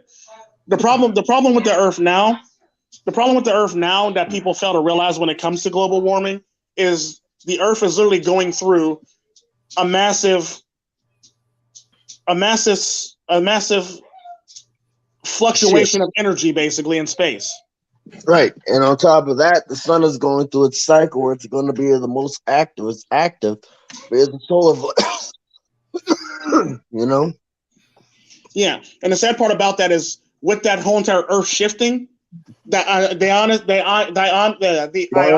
that actually existed before, where the poles actually were, and the ionosphere that protected us from a lot of the shit, due to this massive flux of energy that the Earth is going through right now, it doesn't exist. It's not because of human beings. It's not because of anybody. It's happened before in history. It's happened multiple times in history where that ionosphere just disappears. Yeah, I've heard of like things like entire, like the crust, like literally spinning on top of the. Well, you also got to take into consideration too, with that ionosphere like being missing. You got to look at the Earth's core. The Earth's core itself is molten lava. The sad part about that, with that ionosphere missing and the Earth going through a massive flux of energy in space that just passes over it. Think of it like this. You ever been in a wind tunnel? Yes. Yeah. If you've been in a wind tunnel, you basically put a piece of paper or a shape in a wind tunnel, and everything goes over the shape based on how aerodynamic it is. And circles and spheres are not aerodynamic. My point exactly. Unfortunately, they're not. Think of it like this also as well. Have you ever been near a explosion or a shock? You ever felt a shock wave to an explosion? Multiple shock waves. If you've ever been near a grenade or have a grenade go off by you or have any type of explosive go off by you, you basically feel the shock waves for about however many feet that it radiates out. Grenade, what 20 feet? 10 feet? 20, about 10 meters kill radius. 5 meters kill radius, 10 meters casualty. For a grenade, basically. So basically, you could be your insides can be liquidated, basically, as long as you're within the blast radius of a grenade, basically. And well, the deadly blast radius of a grenade. If you're outside of it, you're going to just feel like slight effects, like ooh, that was odd. It's kind of like rippling water, where you throw the rock in. That's where most of the damn thing is. And as far as it goes out, you notice that the thing gets further and further away. The ripples get further and further away, basically. And human beings are about 75% water. Yeah. Mm-hmm. So when it comes down to the Earth, the ionosphere basically doesn't exist due to the fact that the Earth shifted. And so when the Earth shifted, the ionosphere basically disappeared. So we don't have any protection from the ionosphere. So basically, all this massive energy that's going over to Earth, basically in space, because there's a lot of energy. People forget that there's a lot of shit going on outside of the atmosphere of Earth, and around the Earth, basically. Let it be a comet colliding into each other and sending a shockwave through space, and the Earth got to feel that too.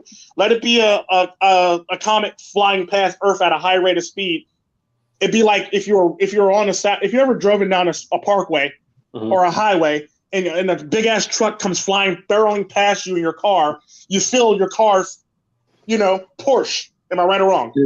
Right, and there's a reason why they tell us to slow down or move over, because the pressure wave can suck cars in underneath the truck. Yeah. And the neat thing about trucks, and if you ever notice, a lot of designs in trucks, they have these things that guard cars from being able to go under the truck. Like Wynn's truck has Wynn's truck's trailer has a guard, so cars can't fit under it no more, or can't be sucked under it, crushed, and ran over.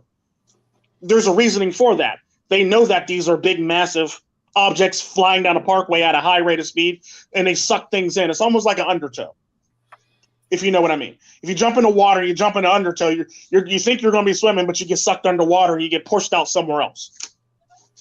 Same concept. If you're driving near a truck at a high rate of speed, and the truck doesn't have that, either that protective barrier under the trailer, or the truck driver just doesn't slow down, your car can be sucked into the truck. It don't matter what size vehicle you have. Basically, it can be sucked in. It could be another truck. It could be a car. It could be. It don't matter. You basically get sucked in. That's typically how it works. So that energy from that truck basically sucks you in and or pushes you out, basically. That's basically the Earth in a nutshell, for all intents and purposes. It's basically being bombarded by all point energy, every single thing that could possibly hit it at once in space. Let it be, like I said, debris from a comet. Let it be a comet blowing past it at a high rate of speed and shit falling off of it, to ice balls, to comets hitting it on a regular basis. Because the sad part about that, we forget that comets hit the Earth on a regular basis. We just never really hear about it or talk about it. Right. And there's almost near. Then you got the almost near misses. You got those two. Then you also got the things that jump off the asteroid belt that flies in between a certain group of planets, basically. I think it's the first four and the first 4 or 5, and the last one's basically is it called the Van Allen belt or Van Allen belt? Something like that. There's basically a ring of frickin' asteroids and comets basically asteroids mainly that float around that whole entire thing. And every now and again, some energy will push it right on course for the inner planets at the end of the day. Yeah. Right. Some random energy from out there basically will push it. Let it be two colliding, let it be a spaceship taking off and happen to fly past it. Well, they haven't really been that far. Let it be like I would say more so a satellite dish, a satellite, or a rover landing or some shit like that. Basically, it basically the shit that they use to basically it's kind of like, think of it like this. There's a reason why they use the slingshot effect to basically go around the moon to basically come back, basically, or go elsewhere, because that slingshot effect has a lot of energy behind it. Or it'd be like, case in point, you ever race cars? Yep, drafting. You know what drafting is, basically? Yep. You basically draft off the car in front of you, basically, to get if your car's not fast enough, you basically draft off the car in front of you, just so you can somewhat eke out a win or somewhat beat that person if you do it at the right time. It's basically like having a NOS boost, a natural NOS boost, without having a NOS boost. Right. It's called slipstreaming. Yeah. That's basically what you're doing. The sad part about that is a lot of shit is flying around the Earth slipstreaming on a regular basis, and its ionosphere is down because the pole shifted again. The sad part about that is what ends up happening with that is you get a lot of shit where people say, well, the ice caps are melting. Well, at one point, it was just a big-ass fireball. What were the ice caps doing then? Then where you live now and they call your home, that was actually nothing but ice. Yeah. What were we doing? No, we weren't doing anything because we weren't even alive yet. You know what I mean? So it goes back. The Earth went back and forth multiple times between extremes throughout its whole entire life. People will argue, well, this is the fastest that's ever happened. No, it's not. It's not the fastest ever happened in recorded history at all. There is literally a vast knowledge of what the Earth's been through before humans even got here that nobody ever goes over, or people try to overlook it, or people pretend like it's not happening. Because it doesn't suit their narrative. It's like you don't want to use that information because it doesn't help your narrative. So you want to portion. It's kind of like what I say about Google. If you look up on Google, you can find anything you want to hear on Google. If I want to hear that the Earth is shaped like a triangle, I could go to Google and find it right now and argue that the Earth is shaped like a triangle. If I want to argue that the Earth is flat, I can literally find all the information I need on Google and argue that the Earth is flat. That's typically how that works, but it doesn't fit your narrative. The sad part about that is when you need something in this world and you want a bunch of people to do stuff and you want a lot of followers and not people that actually think, create panic. You end up with a lot of dangerous people that will say a lot of things to basically make money off somebody else, basically. Right. You basically end up with a bunch of panicked people. Yeah. And they'll believe the stuff and they'll basically go around yelling. It's kind of like the Chicken Little effect. The sky is falling, the sky is falling, the sky is falling. In the 1970s, they were saying that oil's going to run out in 10 years. In the 1980s, they were going to say they were saying that global warming was going to do all this, acid rain, all this other stuff. And the sad part about that is, and the neat thing about it is like, don't get me wrong. There's always been acid in the rain. There's always been things in the rain based on the radioactivity that goes on around the Earth based on the energy that space gives off. It's based on everything that's plumbled the planet and done stupid shit around the planet. There's always been radioactivity and there's always been waste in the fucking rain, whether we all like it or not. It's been around for a long time. It is what it is. The neat thing about that is the thing that I always found odd is that I find it rather odd that it's illegal to collect rainwater. That's a reason. Can you think but why? The sad part about that is when people collect rainwater, it doesn't have any acid in it. Because they filter it, right? And no, because they collect it in the most gritty, the most crudest people and the most grittiest people collect it in nothing more than a fucking awning, if you know what I mean. Right. And they basically put a hole in the awning, and it drops through the awning at a slow rate of speed, and it basically goes into a bigger container. Mm-hmm. You see what I'm saying? It's also in the certain areas where it's like you can. Typically, if you're going to get acid rain, you're going to get it in areas where there's been like a large testing facility, like nuclear testing facility, or you're going to get it where there was a comet that fell out the sky, or anything that impacted the Earth, or anything that affected the Earth that greatly affects the Earth. Basically, you're not going to get it from an island made out of plastic in the middle of the ocean. Made by China at that. You're not going to get it from that. No, you're not. It also has life, microbial life forms in it as well. That's the neat thing about microbial, and this is where you get into my field of microbiology. Mm-hmm. Neat thing about microbials is they exist, whether we all like it or not. They either can affect you negatively or they can affect you positively, or they can basically do their own thing and basically knock off stuff. There's microbials that basically handle plastic. Just like there are flesh-eating bacteria or flesh-eating viruses, there are plastic-eating bacteria and viruses, sadly. Like they think plastic, because you're right, molecules haven't even understood. Like I think even when Darwin came up with his theory of evolution, we didn't even realize that, like, obviously didn't realize like subatomic particles exist, but we also like iffy about bacteria even. Yeah. It goes back that far. Like even though plastic is synthetic, everyone thinks that that's what makes it evil. But here's the thing about plastic. Plastic is still made up of the same damn chemicals and composition that everything on this earth is made up of. Let it be human, let it be animal, let it be all this stuff. Just because you throw it in the fire and you make it, and you want to sound like you're intelligent, that don't mean that when you break it down on a molecular level, and this is molecular genetics, it doesn't have some of the same compounds or compositions of anything else or everything else, basically. Right. Mm-hmm. It's kind of like what they say about melanin. The melanin in your skin is the same melanin that they found throughout the universe.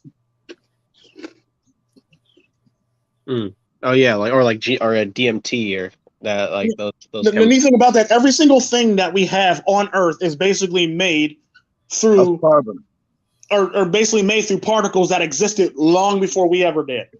So there's nothing that we can't make that we don't have, that we don't already have on Earth, basically.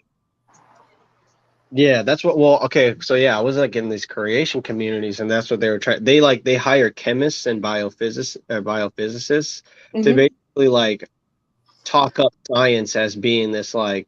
That's the neat thing about science. Science can go either way based on who you want to listen to. Case in point, if you listen to a feminist long enough, you would believe that every single woman in this world was raped. Yeah. Mm-hmm. Was every single woman in this world raped? No. Do they know somebody that might have been raped? Yes. That don't make everybody raped, though. You know what I mean?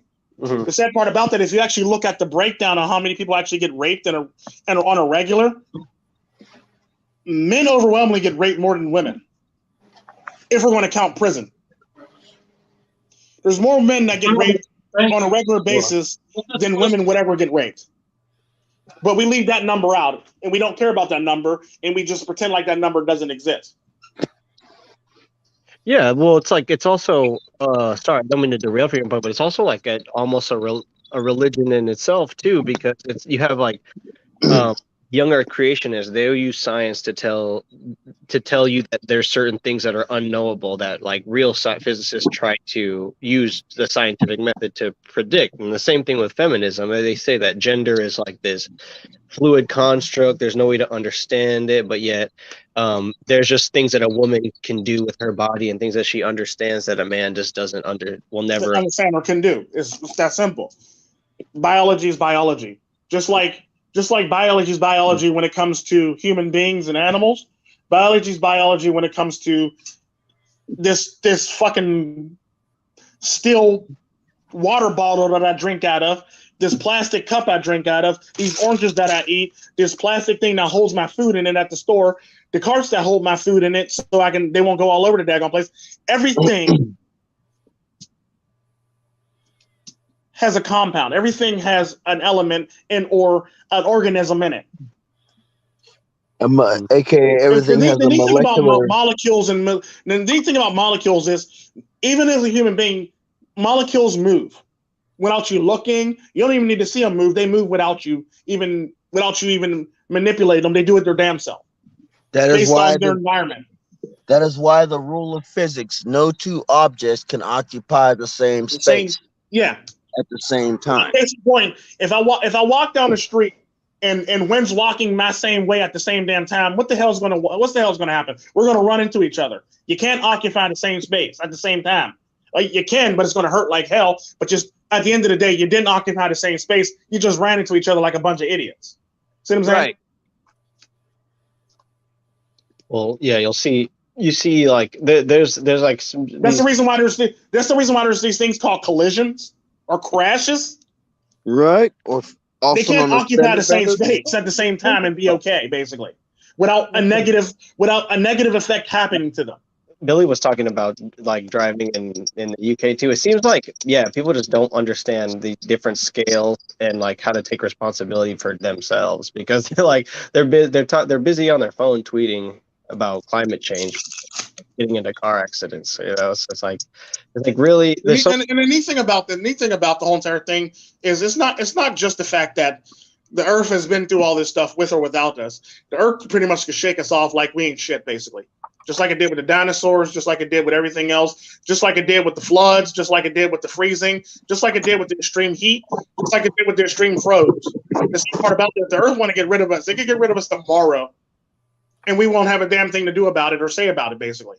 Mm-hmm. The Earth's always going to live on with or without us, whether we like it or not.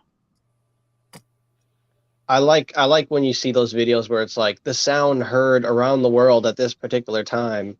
And it's just like, whoa, something big is coming, something extreme is coming, and it's nothing but fear porn is what it really is. But it's like people never think about large objects colliding outside of Earth's atmosphere. You don't think about the radiation in space.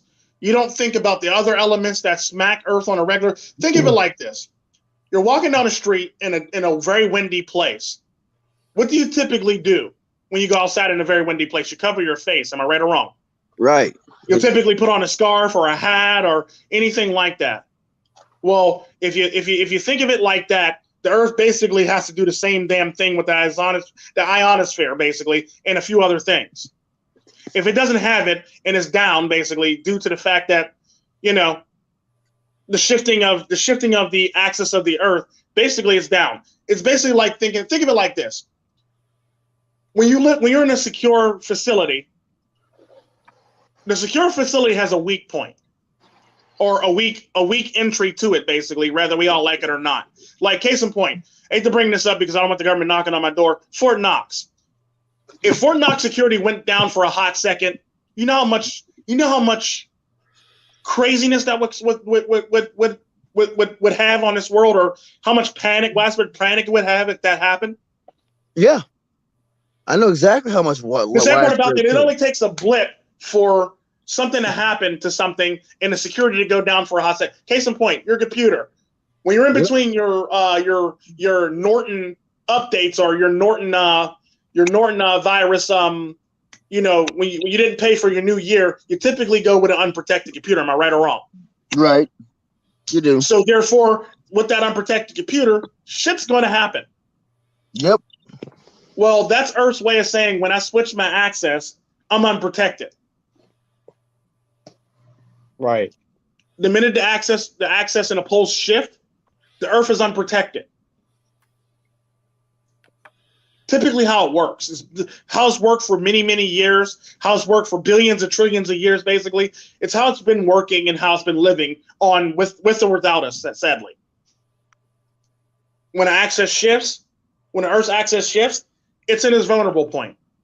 We all know this. We all know this scientifically, but nobody wants to look at it because it doesn't fit your narrative.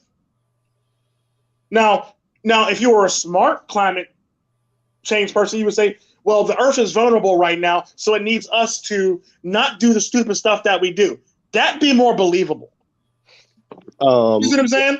Chico, what about like when you hear leftists say like, I don't want to have kids because I don't want to bring them into this world. Well, the sad part about that is you can do that, but the sad part about that is who's actually going to be the smart kids that actually solve this problem if you claim there's a problem? Right, like global warming. It killed them all. Exactly. It's kind of like what Hitler did with was it Hitler or somebody did with all the smart people? No, who was the dictator that killed all the smart people? So when he needed medical attention, he got the dumb person. And he wasn't able to be healed. Wow, that's ironic.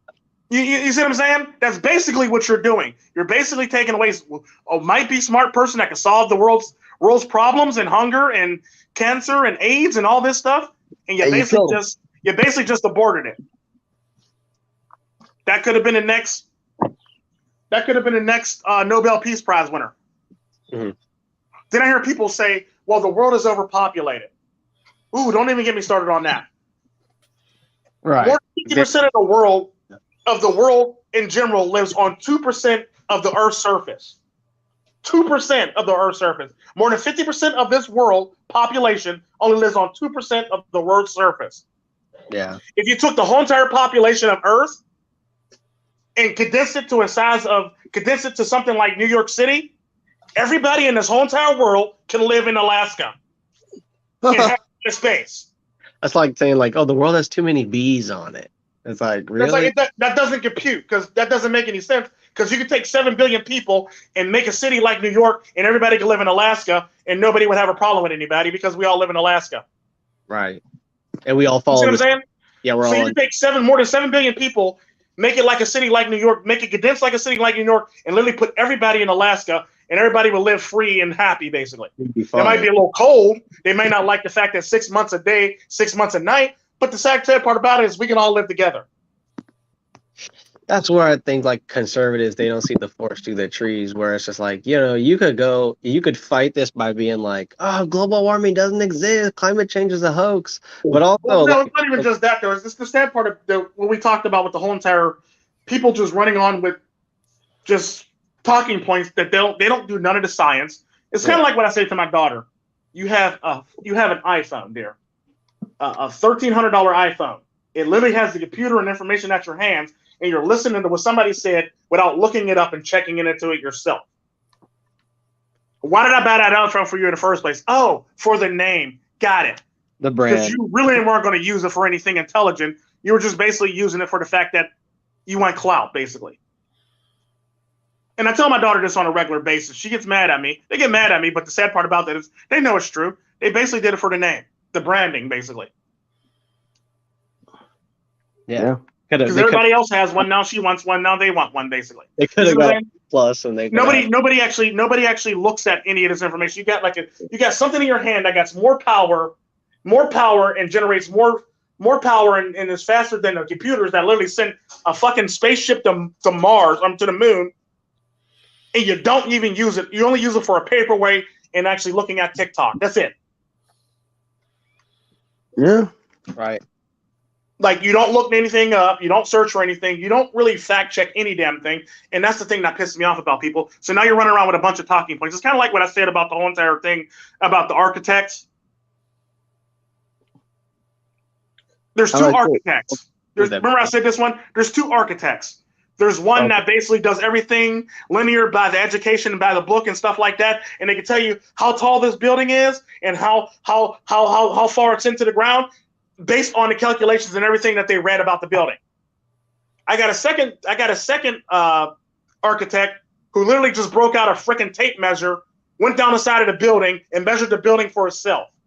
Measured the shadow and equated for that time. Yeah, and he basically did all that stuff. He basically went down to the basement and he basically measured how far it goes down to the ground with ground penetrating radar, or he probably dug a hole and he basically did it himself, if you know what I mean. I'm going to want that one that actually looked it up himself instead of the one that found that information online.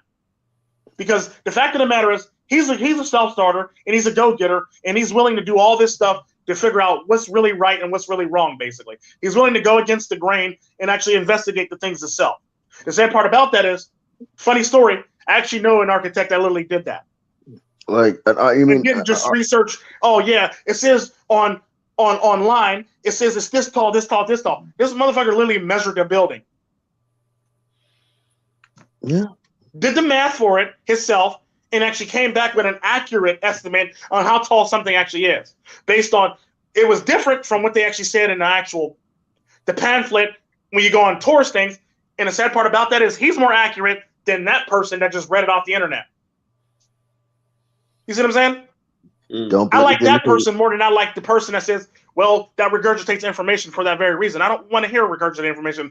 I want to know what your conclusion was and how you came to this conclusion. It's kind of like back in the day when we used to do math. They used to say, show your work. Remember that? Yep. In class, they used to say, show your work, basically. Nowadays, you don't show your work. You basically go off of regurgitation now. Right.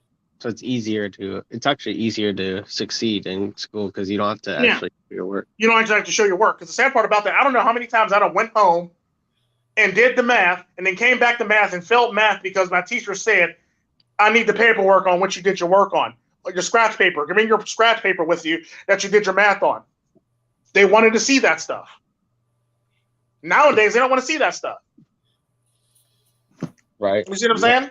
Yeah. You actually get to see how the person actually thinks based on their scratch paper. You get to see how they formulated, how they got this answer, and how they came to this thing based on what their scratch paper looks like, if you know what I mean.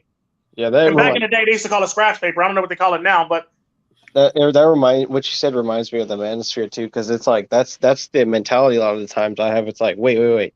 It's not about that you had the right thing, the right information to say, like no cohabitation, no marriage, no kids. It's like how did you get to that point to where you're saying those talking points? Is it because you actually found out the hard way, or you did your own research, or is it because like you're just going based off of what everybody online is saying? Yeah, and the sad part about that, everybody basically goes off what they hear and what they hear online. Everybody's used to a soundbite, and the sad part about that is the more sound bites people get, the less people listen to, the less their attention span is, the quicker the things go. There's a reason why TikTok's popular. It's like, 30-second or less videos, basically. That's pretty much everybody's attention span, 30 seconds or less. Yep. The more you push something like that, the more people learn to go along with something like that. Because if you want to get somebody, you want to trap somebody, you want them to be all stupid, you basically do things that make them stupid. You do things that they will pay attention to because, like case in point, we all seen our video analytics and there's very few people who watch the whole damn video. Most people fall out about 30 seconds, 1 minute, 2 minutes. Nobody ever watches the whole damn thing. If you know what I mean. Because they don't have the freaking attention span to do so. They don't have the attention span to do so. The sad part about that is everybody capitalizes on the fact that you can't pay attention to that shit, and your attention span is bumpkus. Dirt poor, basically. Your attention span is so low. I think people with poor credit scores got higher attention span. I mean, people pay more attention to their credit score than they do for their attention span. The sad part about that is like, in all technicality, what this world has created is a bunch of people with ADHD. All this social media, all this stuff, basically created a bunch of people with just a bunch of ADHD, basically. Mm-hmm. Nobody can pay attention longer than 10 seconds or 30 seconds. After that, they either lost their attention and they fell out, or they're talking about something else, and they basically only caught the first 10 seconds or the last 10 seconds or the middle 10 seconds. That's crazy, right? Too, to think that 10 million subscribers with an average watch time of like 2 to 3 minutes, or let alone 15 if it's like an informational channel. Yeah. It's like so you have. I would almost rather take the option of having less subscribers and less overall views as long as it's they're consistent. Why would you want 10 million people to only understand 0.02% or 2% of the information to 2% of the Yeah, information? and the sad part about that is you want to captivate your audience, but the sad part about that is not everybody in the audience is going to be captivated by what you got to say. Hell, comedians can't even keep a whole entire audience captivated. Zero. It's just the sad part about, like, case in point, think of it like this. How many times have you took your ass to the movies, paid a exorbitant amount of money for a fucking ticket, and only really caught part of the movie, or only really comprehended some of the movie? You didn't really catch all the movie. You only caught some of the movie. Oh yeah, so like every Marvel movie. Yeah, basically, you know certain points and you know certain concepts because it was in the freaking trailer, basically. You know what I mean? So you paid attention to all the stuff that was in the trailer, and all the stuff that wasn't in the trailer. You're just like, felt waste that. You ever notice that? Might as well just watch the trailer. Might as well have just watch the trailer at that point. That's why there's a trailer. You're not supposed to show all the good stuff in the trailer. You're supposed to show some of the good stuff in the trailer and some of the lull points in the trailer. The sad part about that is you know what you need to expect as a moviegoer, basically, on what you're watching. That's what movies used to do back in the day. They didn't show all the good parts in the movie trailer. They showed some of the good parts and some of the lull parts, and you basically knew what to expect in the movies. Now, you show a trailer, a person gets to the movies, they're disappointed because there's a lull point that they never seen in the freaking trailer. Or they vote down on the movie after watching the first 15 minutes of it, saying it was the worst movie ever. Yep. How much of the movie you watch? All of it or some of it? Some of it. How much is some of it? 30 minutes, 10 minutes, 10 minutes, 5 minutes? Oh yeah, that's a great critic. They're demanding that the world satisfy them in the snippets of time that they're able to pay attention to it. Yeah, basically. And that's basically the whole entire world. They want the world to basically give them all their stuff in a matter of minutes. We live in an instant gratification world. Mm-hmm. Well, like what you were talking about earlier with the comedians, it's a different ballpark or a different game. But the sad part about that, it's the same damn thing. Mm-hmm. Even in their arena, it's the same damn thing. Because the sad part about that is you're going to get somebody at your show that's going to wait for you to say something triggering, and then go off the deep end on you for triggering them. Sadly, you see what I'm saying? Mm-hmm. Right. Well, not everything that he says, not everything that like a comedian says is supposed to be 100% funny, but like the great comedians, you could tell they have cues to their audience. So, like one comment is they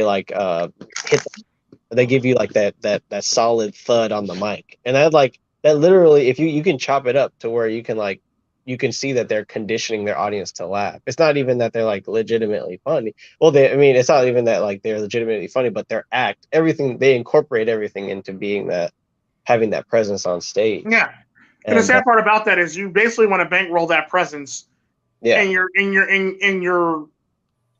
what you did before, all into this new comedy act, basically. Mm-hmm. You basically want to channel all that energy that you had in the last one, the one before that, plus all that thing, how people view you.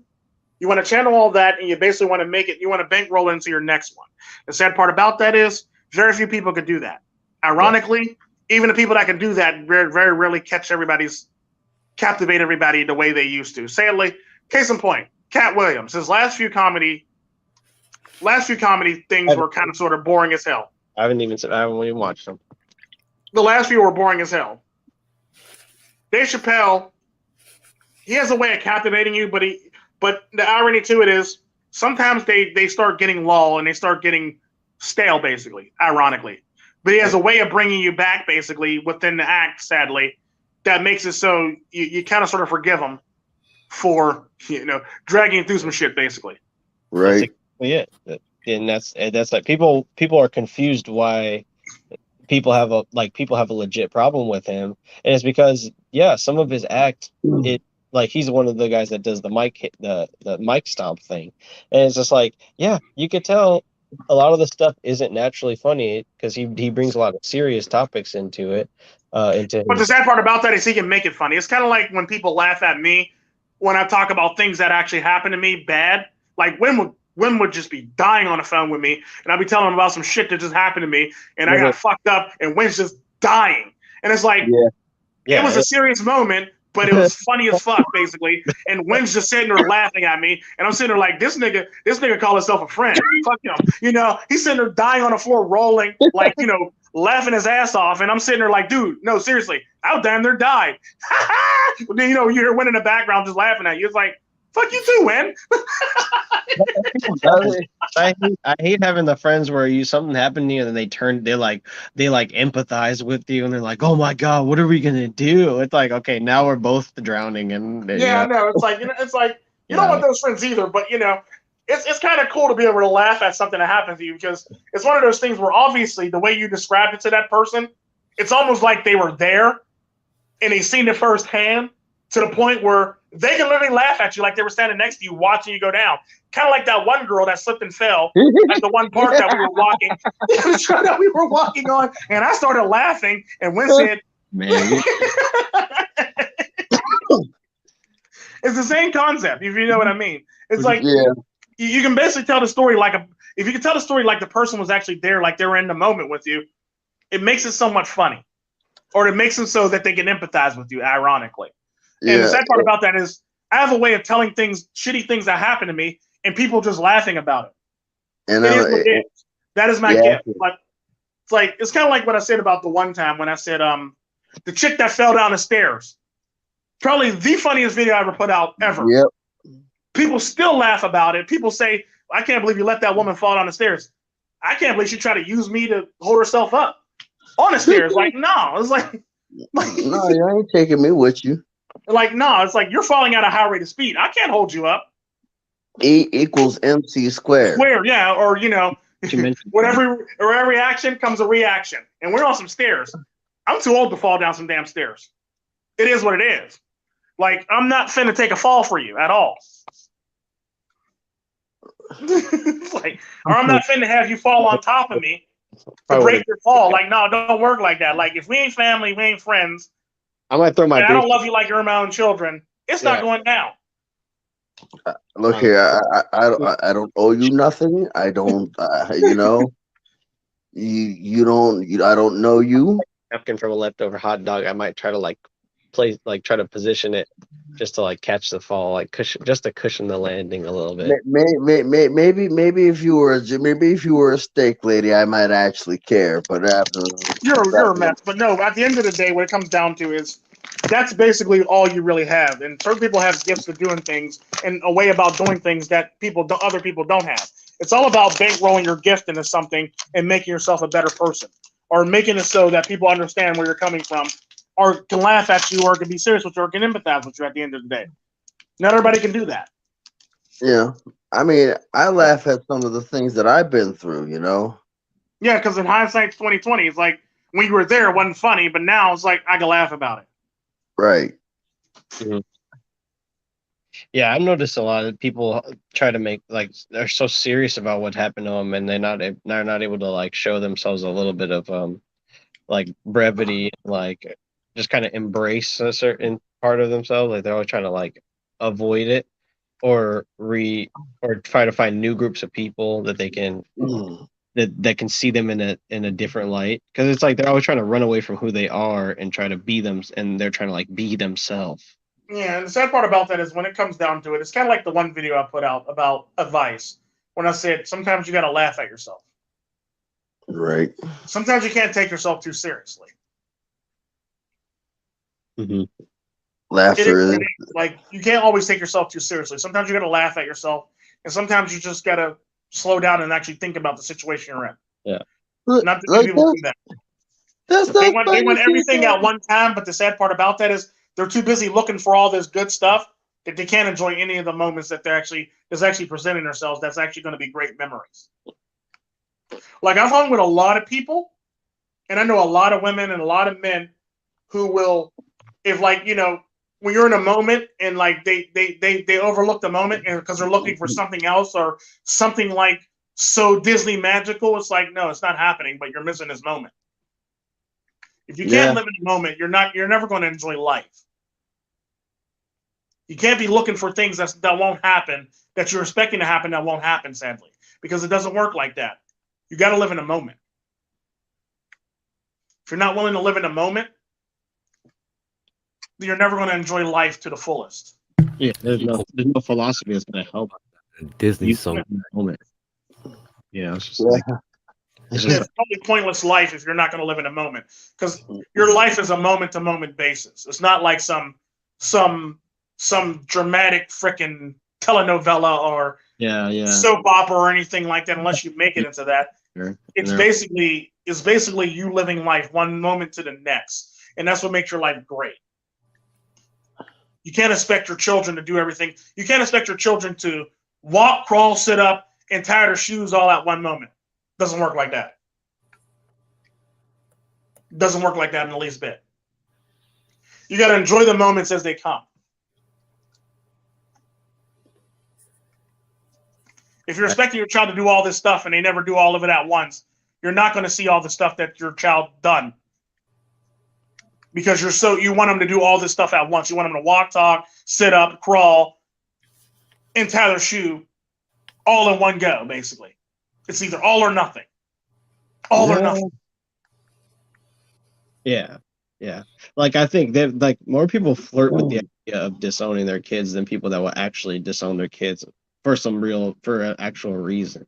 Like, I think a lot of people fantasize about, if I should get rid of this kid because they're not living up to my standards. But in reality, like, the sad part about that is you can disown your children. Yeah. The sad part about that is, do you have the resolve? Do you have the resolve or ability to do so? Ironically, believe it or not, women have the ability to do that on a regular basis. They've been doing it for millions of years. What? 700 billion fetuses later? They have the ability to do it. Out of sight, out of mind. They didn't have to do it. The doctor did it. Out of sight, out of mind. See what I'm saying? Mm-hmm. So people have the ability to disown children in a heartbeat. Yeah. The same people that preach body autonomy are the same people who, like, it's kind of like I made a video about the same point. A woman on her way to an abortion clinic to get the baby aborted is in a car accident with a drunk driver who kills her and the baby. He's tried for 2 lives, not 1. Irony. So how is it though the baby doesn't count when we want it to count, but baby does count when we need it to count? To screw up a man, Yeah. up. Yeah. So I believe if you had plans to get an abortion, I think you should only be tried for 1 life. Well, it's definitely reducing the carbon footprint. Well, no, it's not really reducing the carbon footprint at all. I'm joking. The sad part about that, as far as the carbon footprint is concerned, every passing technology, the carbon footprint has been minimized every single time. It makes things become more efficient. Case in point, a Toyota Corolla from '99 has a bigger carbon footprint than a Corolla from 2022. Yeah. Anyone who's saying that is technology is ruining the environment. It's like technology is actually saving the only thing that's saving the environment while you throw like plastic into it. Yeah. Like, case in point, like, I always laugh about the people who always talk about this green energy and green stuff. The sad part about that is these people don't really fully think things through. Okay, so if you want to go green and get rid of all this stuff, how do you propose you travel to, I don't know, Washington, D.C. to vote on stuff? Good question. If you can't fly, because technically, if you fly, you're destroying the ozone and the atmosphere and all this stuff. So don't even think about flying. And if you take a car, unless it's like a Prius or a Tesla, don't think about taking a car. Yeah, I agree. The politicians are so convenient. It's like so convenient, high convenient living. Or it's like they can live. Yeah, it's like, okay, so now we're talking about the train. Are we taking a gas-powered train or electric-powered train?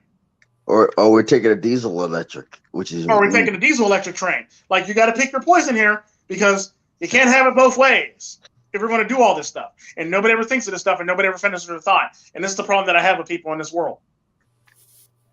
Man, well, Like, it's all great and all. Like, case in point, we always talk about, well, we should get rid of this stuff and have wind turbines. Okay, so what about all the birds that get fucked up in the wind turbines? What, you gonna write letters to all their families? to be decimated. Like, Also, no, I'm being like, it sounds funny, but I'm being legit. So you're gonna write letters to all the birds' families who got destroyed or They got have- killed? I wonder how Like- that letter's gonna work. That Yeah, letter's like gonna sound. you're gonna write letters to all the birds that got killed in the freaking windmills. What are What they about gonna? the bald eagles that get killed every year in the windmills? What about replacing Well, the? so technically, by your logic, because bald eagles are sacred and they shouldn't be killed, you should serve time in jail. The person who erected the windmill should go to jail for killing that bald eagle. Technically, also, you see what I'm saying? Good for thee, and not good You see for what I'm me, saying? and So not you for can't me. you can't have it both ways because the bald eagle is protected. If anybody kills a bald eagle, they're automatically going to jail. So if a turbine happens to be spinning when a bald eagle flies by it, and it happens to be spinning and it sucks it in like a truck, sucks in cars, do the people who erected it go to jail for killing the bald eagle? but Tico, Or does the company go to jail for killing the bald eagle? it's really expensive, the cost, but windmills are so much more efficient than. Well, yeah, they're efficient up until you got to replace them. Yeah, that's what I'm saying. The Blades. sad part about that spinning blade creates energy. The same energy that's bombarding the earth on a regular basis. You know the funny thing And about depending it? on where you are in the world, it creates a lot of the same energy as radioactive energy. Hey, you want to hear something funny? What? How are you lubricating those parts? Facts. True, oil. Yeah. Oil. You need Yeah. oil to lubricate those parts to keep them spinning. Otherwise, they're just going to grind themselves into oblivion, and then we're going to be dealing with. Or we're going to get old, or aluminum. we're going to get rusted, or we're going to get all this other extra stuff. Sad part about that is, yeah, now what? We ain't got a point. Now you're replacing the windmills. We'll just say you were in a certain part of the United States where the windmill generates a lot of energy that looks like something to the extent of radioactive energy. It also. How do you dispose of that windmill now? Yeah. Exactly. That is a good question. Like you were saying, too. It's also. And another thing that people fail to overlook is solar panels. Sounds great in theory, but when you're done using them, how do you dispose of those solar panels? You can't just break them up, because the sad part about that, all that energy that went into them is radioactivity. It's about the same shit. It's more than the same shit that chemo patients get on a regular basis. Right. There's an element called formica or mica. And it is very brittle, and it collects solar energy and can convert it. And formica is actually not the greatest thing to actually handle. Exactly, because you're better off just handling cobalt and calling it a day. Right. Or lead and handling it a day and calling it a day. The sad part about that is that's pretty much what it is. Or plutonium-232. Yeah, you might as well just play a hot potato with plutonium. I was gonna say hot potato is a good analogy because it's like literally radiated. So. Yeah, it's like at that point you might as well just play hot potato with plutonium. Basically, it's like you're literally gambling with your life when you deal with that shit. The sad part about that is when we talk about these equality, it's not women dealing with this shit that's being disposed. It's men dealing with this shit that needs to be disposed.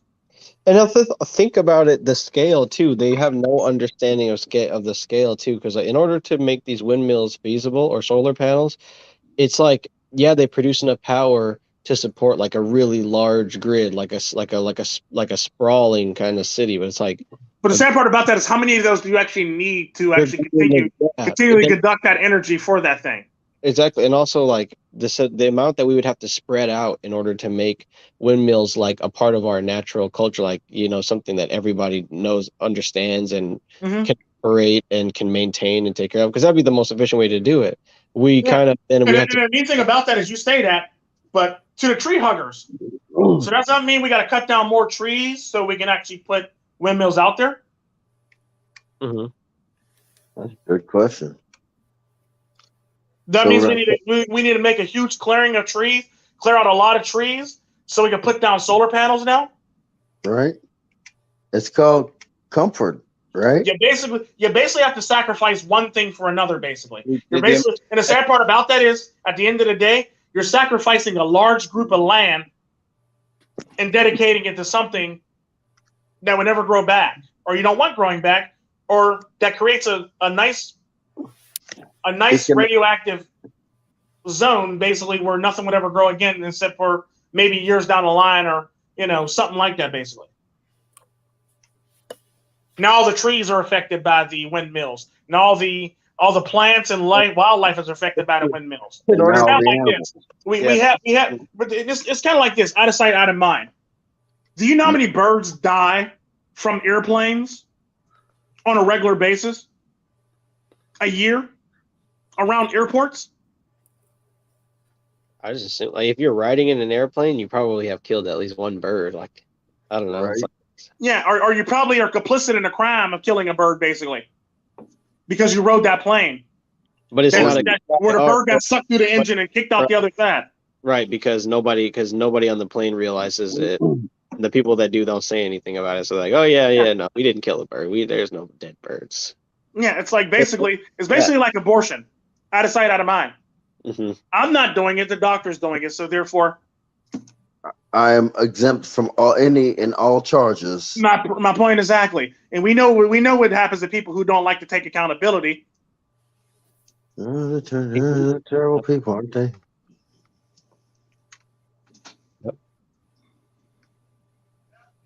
They hit the pin band. Yeah, they get power. Really, They get power. They go into office. Yeah.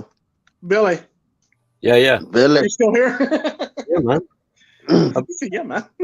I've been saying some bits and bobs, but you guys are We're on a tirade. Well, and that's why I think I should be able to say this. Why don't we just basically gather up all the lead acid batteries and throw them in the ocean? It'd just be doing the same effect. Yeah, it'd be doing the same effect as the windmills and in fact, solar it might panels actually and be everything green. else. Might as well. What's What's the deep blue sea? What's the deep blue sea got to? What's the price of the deep blue sea got to do with the tea in China? right? It's like It actually might actually be greener too. the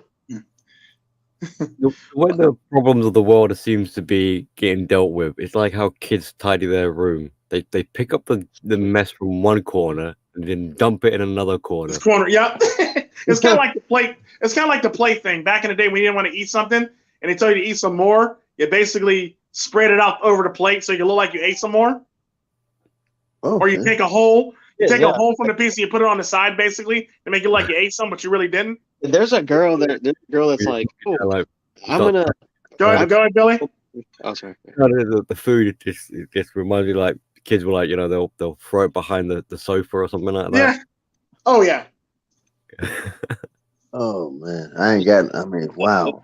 There's plenty of girls that are like, oh, I believe in climate change and it's a problem, but then they're flying everywhere and they're jet setting to Dubai and getting shot on.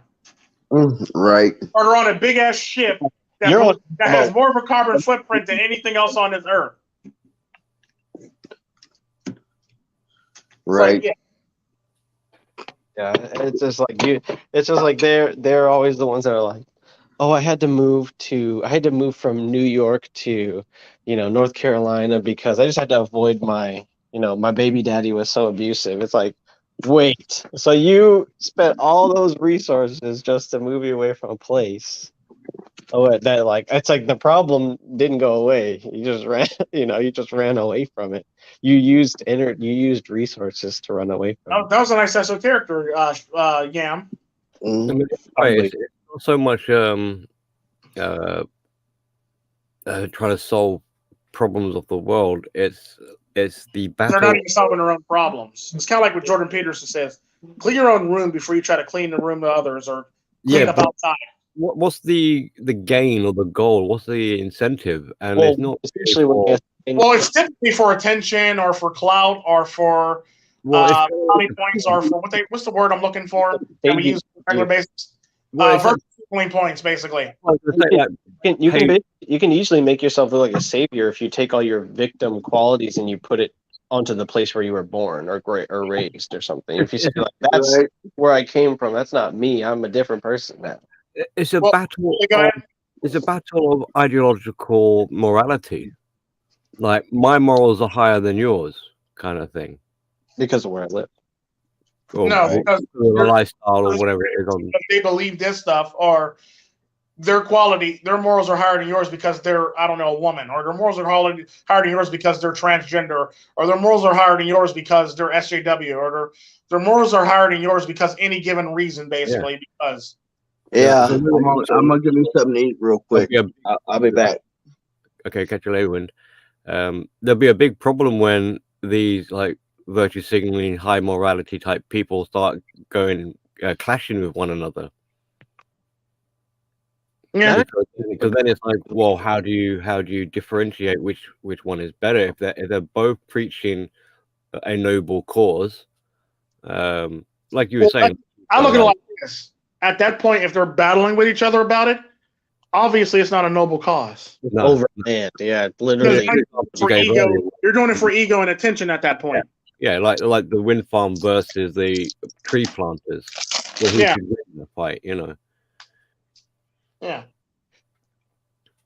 That actually brought up a strange question for me. Is like, are your choices like the ones that all the people who are pushing agenda they point to your choices as like reflecting your morality, but is it really that cut and dry? Like, are your choices directly related to your morality, or is it like because a lot of it is just genetic, right? So like a lot of it is what you do is just based on what you're handed down genetically, but you're not handed your morals to your genetics. Well, in a roundabout way, you sort of are.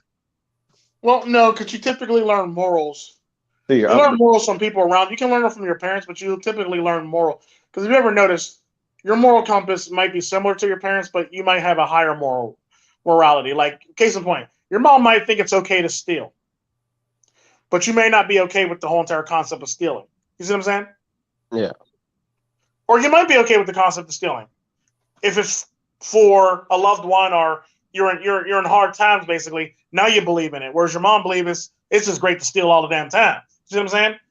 Does that make your morals higher than your mom's? Technically, because you're just not doing it willy-nilly. You're only doing it when it's a necessity. So in morality, from morality standpoint, well, that's what it's like. I hate to use a big word, but it's like it literally is like a genealogy of your morality. Like your morality starts as a pathological thing that you observe, that then you build a. Well, no, not necessarily, because the sad part about that is just because you have morality, that doesn't necessarily mean it came from your parents. Well, like you said, your morality can be curved based on your life experiences, or where your lived travels, you learn things, basically, to devastations and shit like that, and how your outlook on life. Case in point, like people if your mom's happy-go-lucky, but you're you're a sadist, or you're a goth kid, your morals aren't going to be the same. They're just not. You see what I'm saying? Or even if you're if you're Catholic and your friend is Hindu, your morality is not going to be the same. Case in point. One of Wynn's parents were Christian and the other one was Muslim. Wynn's morality is different from both his parents. No, right. You see what I'm saying? So just because you see it, that doesn't make it so that it's something that's a genealogy of who you are, sadly. Because I've seen people go one way on certain things that wouldn't go one way on the other. I've seen selfish parents raise the most giving children. No, right. Oh, right. No, yeah. It's not everything is like directly related to what your parents are. Sometimes like you have an epiphany or a come to God moment or a watershed moment, and it makes you who you are. Yeah. Well, you always say this when you grow up, like you're always like, oh man, so and so was right about this, or either that or you're like, wow, my my It's parents. kind of like when you're growing up and you say, I would never do that, or I would never say that my mom said, or I would never do what my mom just did. And the sad part about that, you grow up and you end up doing the exact same, saying the exact same thing, or regurgitating the exact same thing over again. That's a learned behavior. Mm-hmm. But what you're saying is that not all morality is learned behavior. Not all morality is learned behavior. Gotcha. I gotcha now. Some morality is learned behavior. Like the basis might be learned, but the overall morality and why you do it, and or if you call it a mission statement, is basically different. Why is it that some people, it seems like they're like maybe narcissistic people, it seems like their morality never changed, or that they went through a period of low self-esteem that they like reinvent into the. Well, the sad part about that is when you're a narcissist, it's not the fact your morality might have changed and took a complete 180, because now you're just thinking about yourself and you're trying to be you to the best of you, and you're trying to do you to the best of you to the point where you can get over on people, basically. Yeah, so your morality did take a shift and it did change. Because it's like doing you to the best of you morally, not necessarily bad. Not morally, but it's basically doing you for you and for the betterment of you. Wrongly, but still. Yeah. It'd be like if a person was a scammer or a thief or a grifter. They're basically doing it for the enrichment of their own self. They're not really doing it for the enrichment of everybody else. Now, are there people that do it for other people? Maybe. We don't know what their motivations is in their mind. But right. Typically, when you do it, you're doing it for yourself. Because I was going to say, doesn't doing something for you to the best of you, despite what other people got to say, even if it pisses people off, doesn't that feel a lot like stealing or getting over on somebody or taking advantage of somebody? Like, don't those feelings feel similar? Well, no, no. What you're trying to describe is case in point. A wife in a relationship, her husband tells her he loves you just the way you are, no matter what, and he loves you, this, that, and the other. Mm-hmm. This wife wants to lose weight, but she looks nice and she looks fine, but now she wants to lose weight. Why does she want to lose weight? Well, it can't be because of her husband, because her husband says that he loves her. Yeah, no matter what. Yeah. Yeah. She'll say something to the extent of, I'm doing it, it's my own personal goal, I'm doing it for me. Why are you doing it for you? Yeah. Wow. Are you really doing it for you? Or are you doing it because society says you should do it? You see what I'm saying? You see where I'm going with this? Well, like, yeah, that anytime a woman says that, 9 times out of 10, it's her outlook on her life based on society. Her outlook on herself based on society, if you know what I mean. Mm-hmm. That's typically how that works. Because if she was happy with what her husband says, she'd be perfectly fine where she's at. So one of two things is either happening, and this is going to be from a red pill standpoint. Either she let the pressures of society get to her, or B, she's going to leave you for somebody else. Mm-hmm.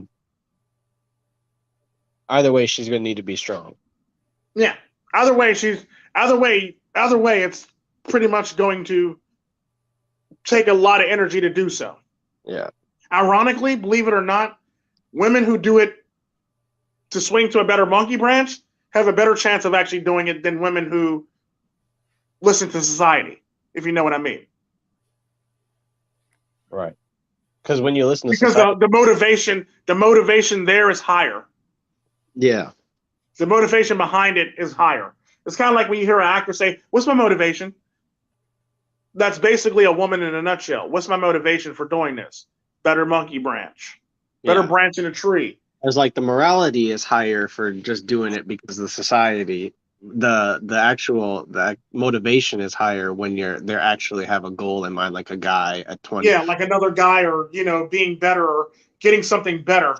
The sad part about that is women would actually go to great lengths to actually do it.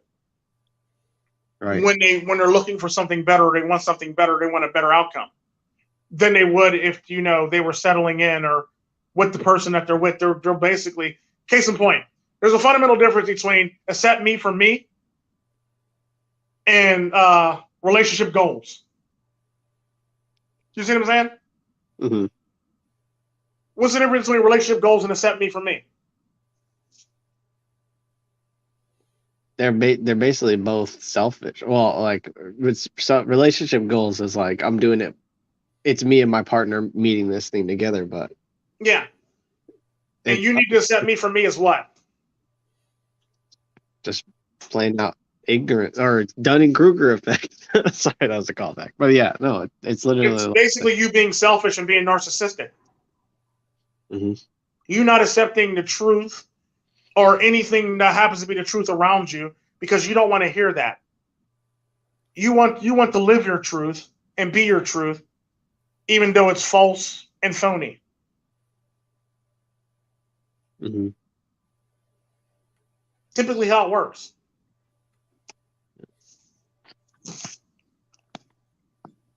Yep. Yeah, dating is just as serious. Somebody was like in the chat trying to be like, "Hey, how do I, deal with women in the I think it was Manconomist in the grocery store." Just like, yeah, and the sad part about that is like a lot of people fall for this shit on a regular basis. And the sad part about it is like men get taken to the cleaners on a regular basis. 9 times out of 10, it's kind of like what I say about certain things. If a woman's not interested in something and all of a sudden out of nowhere, she's all of a sudden interested in this topic and none of her friends are interested in this topic and you don't know any of her friends to be interested in this topic, you've never heard her talk about this topic. Anytime you brought up the topic, she basically would cringe and say, this is stupid, let's not talk about it, or it's boring. Now all of a sudden now she wants to talk about this topic. Obviously there's something that looked good on the other side of that topic for her to be that interested in the topic. You see what I'm saying? Right. And the motivation to want to learn and talk about this topic is higher than it was for you. Understanding like that you like it and being like, oh, that's nice that you like that. It's like you wanted to talk about physics, but she wasn't interested in physics. But this cute boy over here talk about physics. Now she's all about learning this physics. You see what I'm saying? The motivation is just higher. It's the same concept. It's the same concept for morality. The morality's there, but the reasoning behind it and the motivation behind it is different. How much energy you're going to actually put towards that is different. It's kind of like the saying, well, I need you to keep the same energy. Same concept. You're not going to keep the same energy you would if there's a higher motivation behind it. True. Now, it'd be one thing if, like, case in point, if the doctor told you it's for your health purposes that you need to do this to be better, the motivation is higher. Like incentive opportunist. Yeah. The incentive is there, the motivation is higher, but the irony to it is how many people you know bettered themselves based on their health, and how many people you know just fall victim to their health.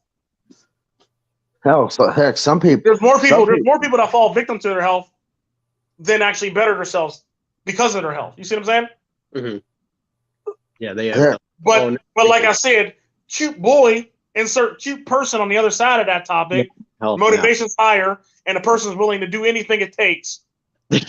There was that girl that was like sending farts in a jar, and then she had to go to was hospitalized because of like she was trying to make it into a business. What was it? Did she have like a prolapse something or some shit like that? Something happened to her intestines because of her diet, because she was just trying to like make as much money as. That's accept me for me. Like imagine if that's basically you missing you basically negating everything else for a certain goal. Mm-hmm. Your health, your way of life, your well-being, all for a goal. Women are very good at that. Yes, they are. They're very good at negating everything for a certain goal. They have a goal, they have an end goal. They don't care how they get to that end goal. All they know is they're going to get to that end goal. You see what I'm saying? That end goal's number one. How they get there is not important. How many times they get fucked up getting there is not important. How many times they damn near kill themselves getting there, not important. All they know is they want to get to that goal. by any means necessary. Well, I You just know what don't I'm saying? the logic to actually like make it to their goal. They can have the goal and they can fight hard to get it because of what like the motivation. Well, the sad part about that is why would you do that when it could be easier? Yeah, the fight all the time. You know, I mean, Yeah. It's kind of like this. Typically, and I'm gonna use my daughters as an example, or any woman, any young woman as an example. If you want a woman to use her intellect, and every time she approaches you, she uses her physical attributes, and you basically bite, how do you expect her to use her intelligence, basically, if you keep on biting on her physical appearance? Yep. Like you're training them. Because now that she knows that she could get you via physical appearance, there's no incentive for her to use her brain. Exactly. She can let the brain become a paperweight. Basically. Because all she got to do is flick her hair, or, shake her hair, or strut her stuff, or boost up her breast, or, wear some hip huggers. And all she needs to know is she got your attention. She don't got to do nothing. Basically, She got you to do everything for her. That's crazy. You see what I'm saying? Yeah, when you're based on how she looks, not how she, not based on her cognitive ability, not based on her logic thinking, not based on a plan that she came up with to basically get everybody together and do something. She basically got you based on how she looks. Yep. And so you can't be mad at her and for not using her intellect, when in fact that's the way that she's used to getting things faster. Yeah. Double standard. But once you find somebody who she can't get by her looks, and then it's like, oh, she gets everybody else. Well, here's the neat thing about that. We talk about that a lot, but the sad part about that is it's kind of like the one saying that they say in rap: "What one thing you won't do, there's another woman that will." The same thing goes for women. Well, what you won't do, there's another man who will. So the sad part about that is you might be that person that can get her this stuff, but she can't swallow it out of you. She can find somebody else or a second-rate person to get it for her. You see what I'm saying? I'd rather let the second-rate person deal with her rather than me be dealing with her. And that's pretty much it. Yep. Like She's gonna come back, and she's gonna say that she changed, or that things have changed, or that maybe maybe like you have changed. Or something. No. The things have changed. The things have changed. Well, the things have changed, but the sad part about that is it's basically all about how a new way to manipulate you into doing stupid shit, basically. Yeah. Yep. And the thing is like things have changed, and she like it's kind of like what I say about throwing something at the wall to see if it sticks. Yeah, like I've changed. It's basically women in a nutshell. Oh, this didn't work. Maybe if I tried this push-up bra, will this work? Okay, if I put on these high heels and these tight ass pants and wear a push-up bra, does this work? Oh, it works. Okay, I'm using that next time. You see what I'm saying?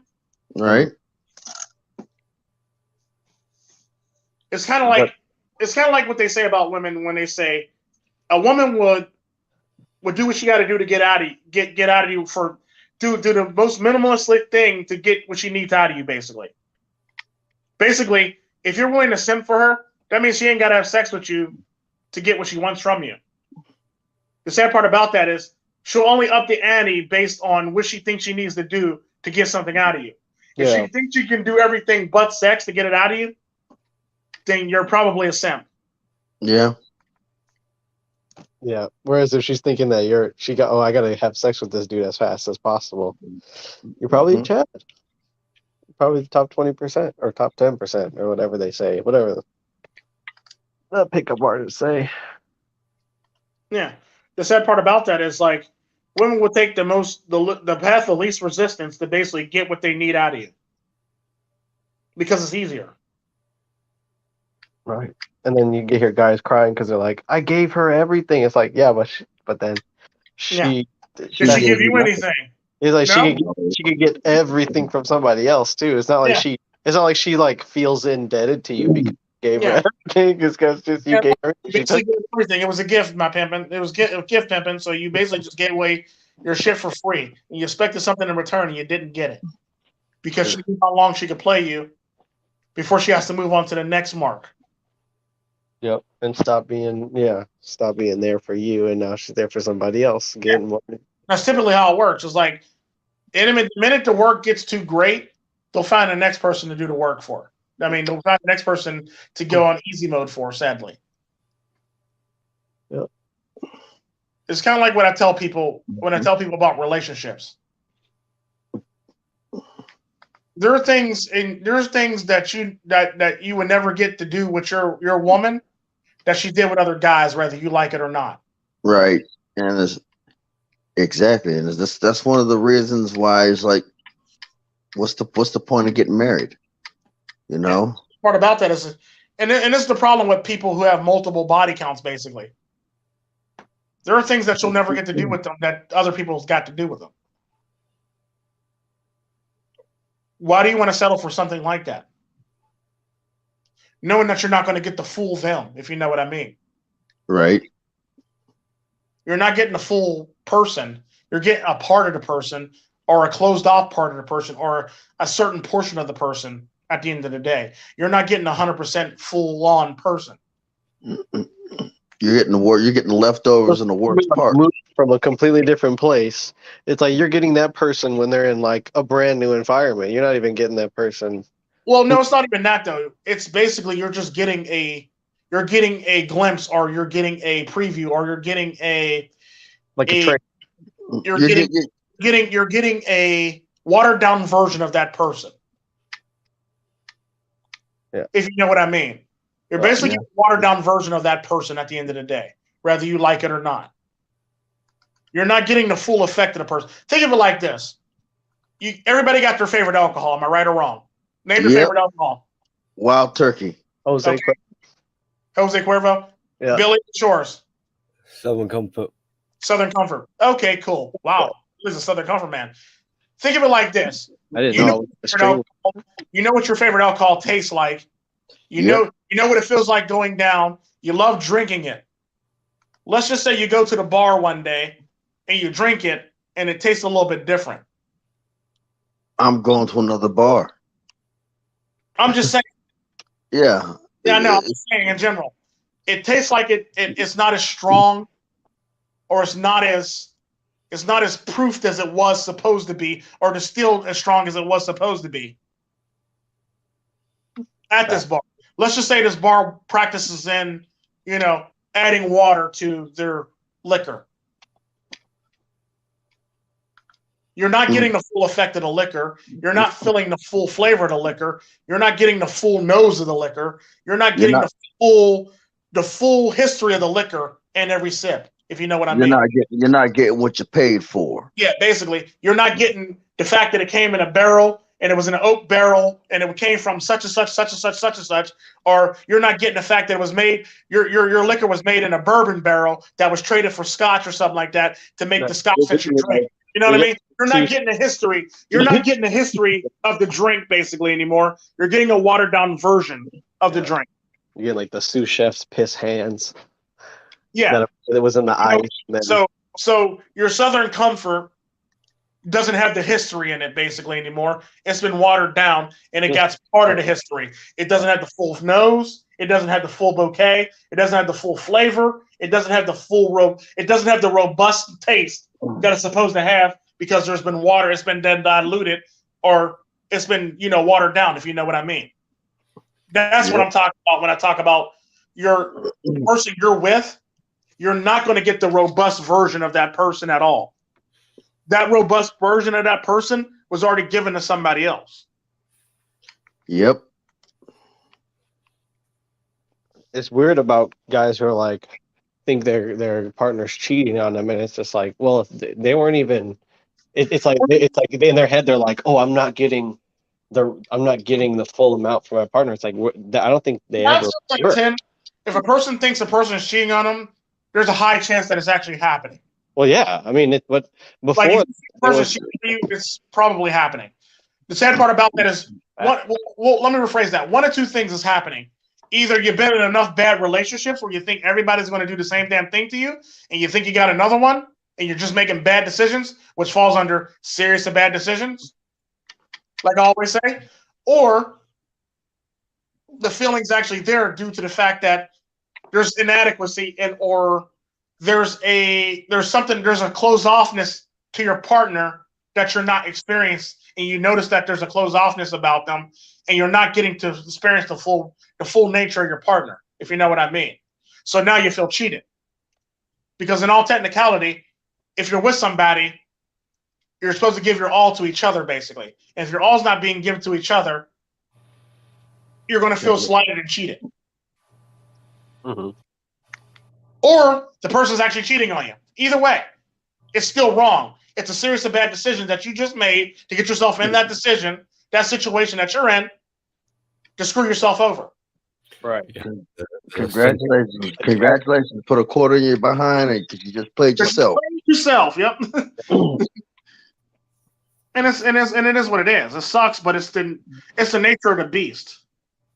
It'd be no different than a man who basically seen a woman and looked at her titties and said, "Oh, I want to be with that woman because you've seen her titties."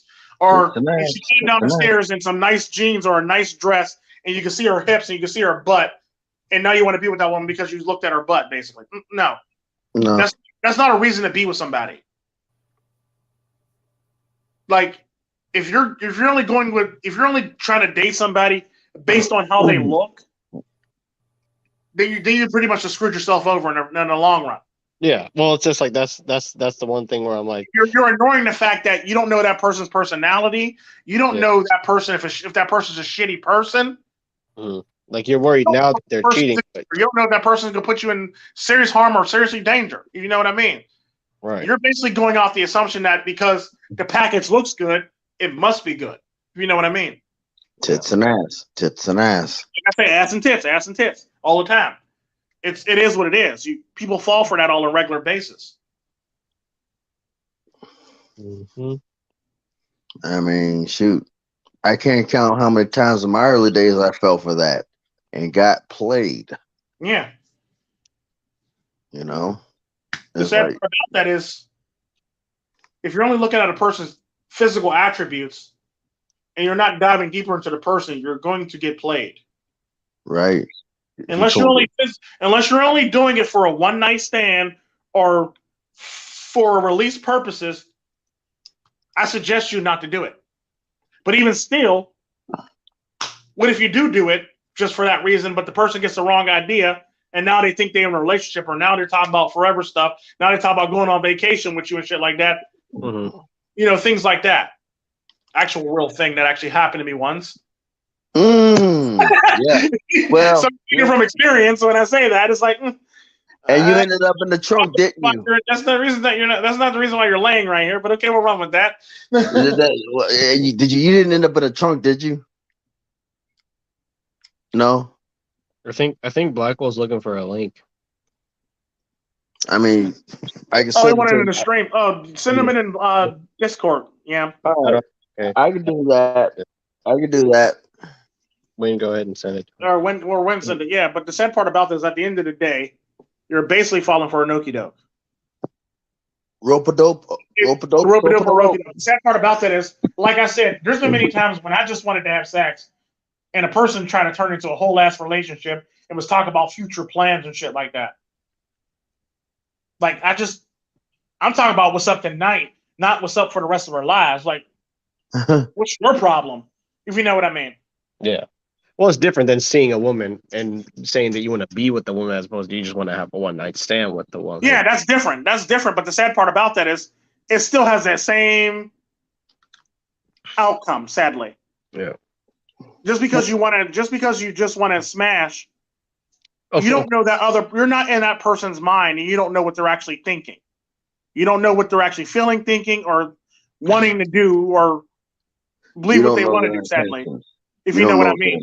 You don't know what their intentions are. You don't know what their thought process is. You're not living in that person's mind. But still, Tika, I mean, you admit, though, that, like, for you to get into somebody's mind like that, which you don't think is, it's not like it's impossible. It's not impossible to do. It's not impossible at all. But the sad part about that, it's kind of like, you ever see the TikTok videos where you see the woman where they're talking about, oh, you live here now. You ain't going to be hitting it like that and think you're just going to be leaving like that. Yeah.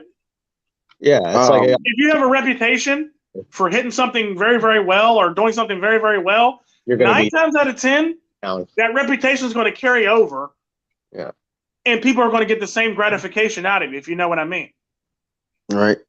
So what they actually thought they were getting, what they thought they went into, what they thought they were going into changed based on the fact that motherfuckers just fell in love with the tongue or the dick or, anything like that, basically. You see what I'm saying? Yep. So it went from, I'm going to just smash one time to, okay, I'm going to smash again and again and again and again and again. Now I'm buying a hotel room. Now we're talking about dating. Now there's Valentine's Day. Now there's this. Now there's, you see what I'm saying? It's a snowball effect. Yeah. It went from, I'm just trying to hit this one time and one time only, to her, in her mind, I'm trying to hit this again and again and again. And the sad part about that is the neat thing about women is women think that they can change men, or they think that they can lock down a certain person. Yeah. Because they think they're the only ones with the good, or they think they're the only ones with the lock and key, basically, if you know what I mean. So they think they can just lock down somebody based on the fact that they think that they're that woman because they want to feel special. And the sad part about that is 9 times out of 10, you're not that special. Right. You just were a moment in time. It's kind of like what you're telling me about the resume stuff. It's like you could tell somebody that you want the job, but did you actually submit the application? Yeah. It's did you actually do case in point. Case in point. There's a job at a place that somebody wants. Case in point at my place. And you can switch from morning shift to night shift. The sad part about that is just because you want to switch the morning shift to night shift, that doesn't mean you're actually going to switch to morning shift to night shift. The question is, did you actually do the actual legwork to switch from morning shift to night shift? That's what I'm talking about. Like, you can't be like, oh, yeah, that night shift looks real nice. Okay. You actually have to prove that you want it. You got to show me that you actually want it, basically. Just because you say it looks nice, that don't mean to me you actually want the job. That could be lip service for all I care, if you know what I mean. Facts.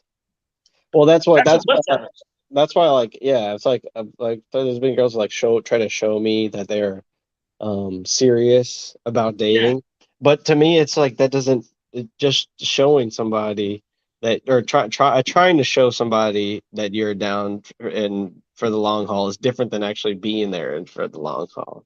It's like, I don't know, people are like too easily convinced about stuff like that, or like I have a lot of guys tell me, well, I don't know what kind of women you mess with. I don't know what kind of women you mess with. And so it's like, not nearly the same kind and not nearly the same amount that you do, because I actually can keep track of the women that I mess with. Because for you to say I don't know what kind of women you're dealing with, that just shows me like how little you don't even know the type of woman you're dealing with. And that's the neat thing about women, that they do that stuff all the time. Yeah. Like, case in point, I had a woman that said, oh, you must deal with submissive women. No. Well, obviously you do. No. Ain't no woman I've ever dated been a submissive woman. They might have been submissive in a bedroom. Oh, no. They might have been submissive in other areas, but their personality did not scream submissive. I don't call being shoved in a trunk submissive. At what point does that sound submissive to you? That don't sound too submissive. Trying to tell you, like. Oh, yo, I don't know if you're talking about like, because you got people in the black community too, not in like the red and black pill, because they're like this like kind of bisected, but you got people who saying like their girl is submissive, but then they're also like, oh, I got arrested because of domestic abuse and we were I know, like what like case in point, I don't want somebody. Because I always say this about people. I don't want somebody so submissive that they'll be taken advantage of. Now I got to go out there and kick somebody's ass in the world because they're so naive. Like, no, I don't want that. I don't want somebody that's so naive that they'll buy like $1,000 oil change for no fucking reason whatsoever. Talk about the oil filter is like $99 and, the oil change is going to be about another $100. Like, no, that's not how that works. Like, I don't want somebody that naive. That's too submissive for me. Because now I got to go kick somebody's ass over the fact that this motherfucker got duped, if you know what I mean. You and Billy were talking about this at the beginning of the stream. You're like, stupid people are the most dangerous people. Yeah. Who's and like, the sad part about that is naive, stupid people can cost you a lot of fucking money. Exactly. Because they don't know. They don't know. Or they can cost you your freedom because they don't know. It's case in point, a woman. A woman that will literally walk up and, walk into a situation that could possibly get her killed, injured, or raped is dangerous. Like, oh, everything's great. Sunshines and rainbows, unicorns and rainbows. They walk in a situation and shit happens to them. Now you're mad as their significant other. Now you want to go beat up everybody who's done them wrong. You see what I mean? Now that's your freedom based on their naivety.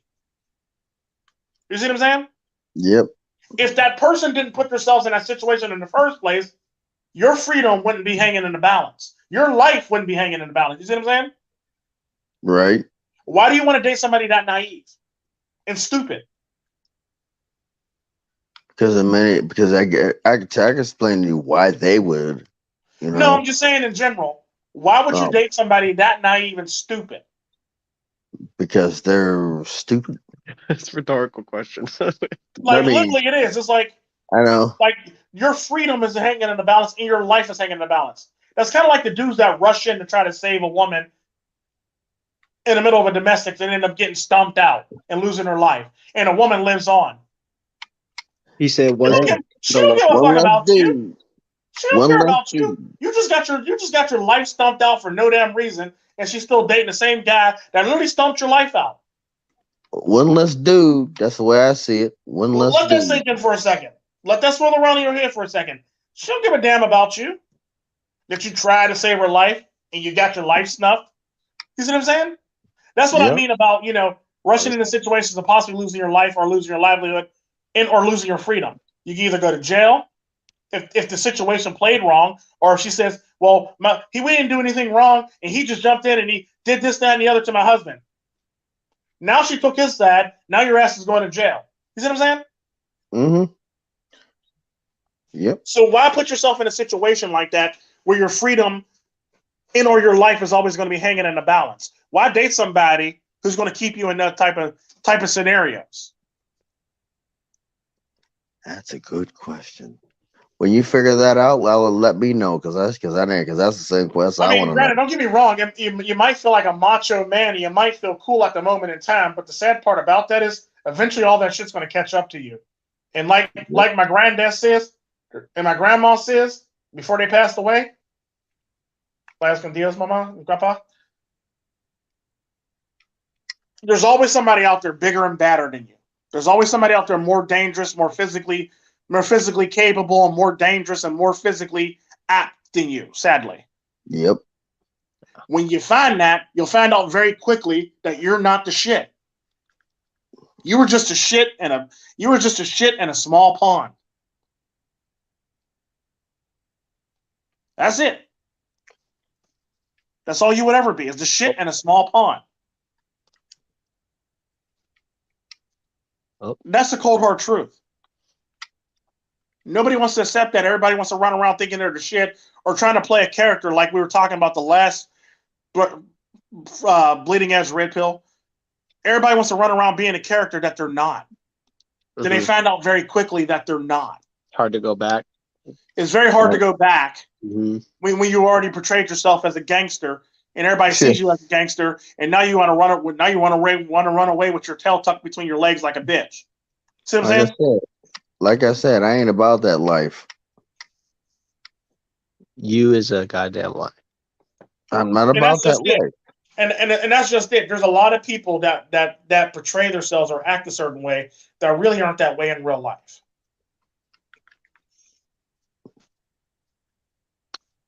There's a lot of people on social media that do the exact same thing, but their life is totally different than what they really are, and it's sad. And I've seen a lot of those people. I don't tell on them. I just let them live their fantasy and their lives, basically. Yeah, that'd be a first if I saw like a Tico exposes this person. It's like, why would that's not my character, and that's not who I am.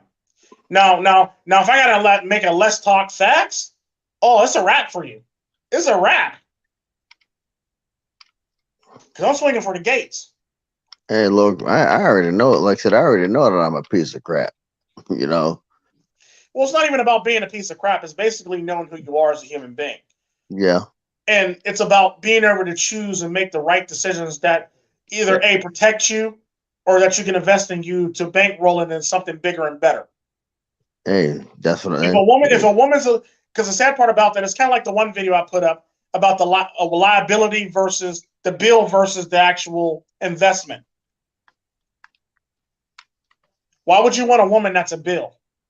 Exactly. Or why would you want like for example, like when it comes to like your channel, why would you want your channel to be like super taxing on you?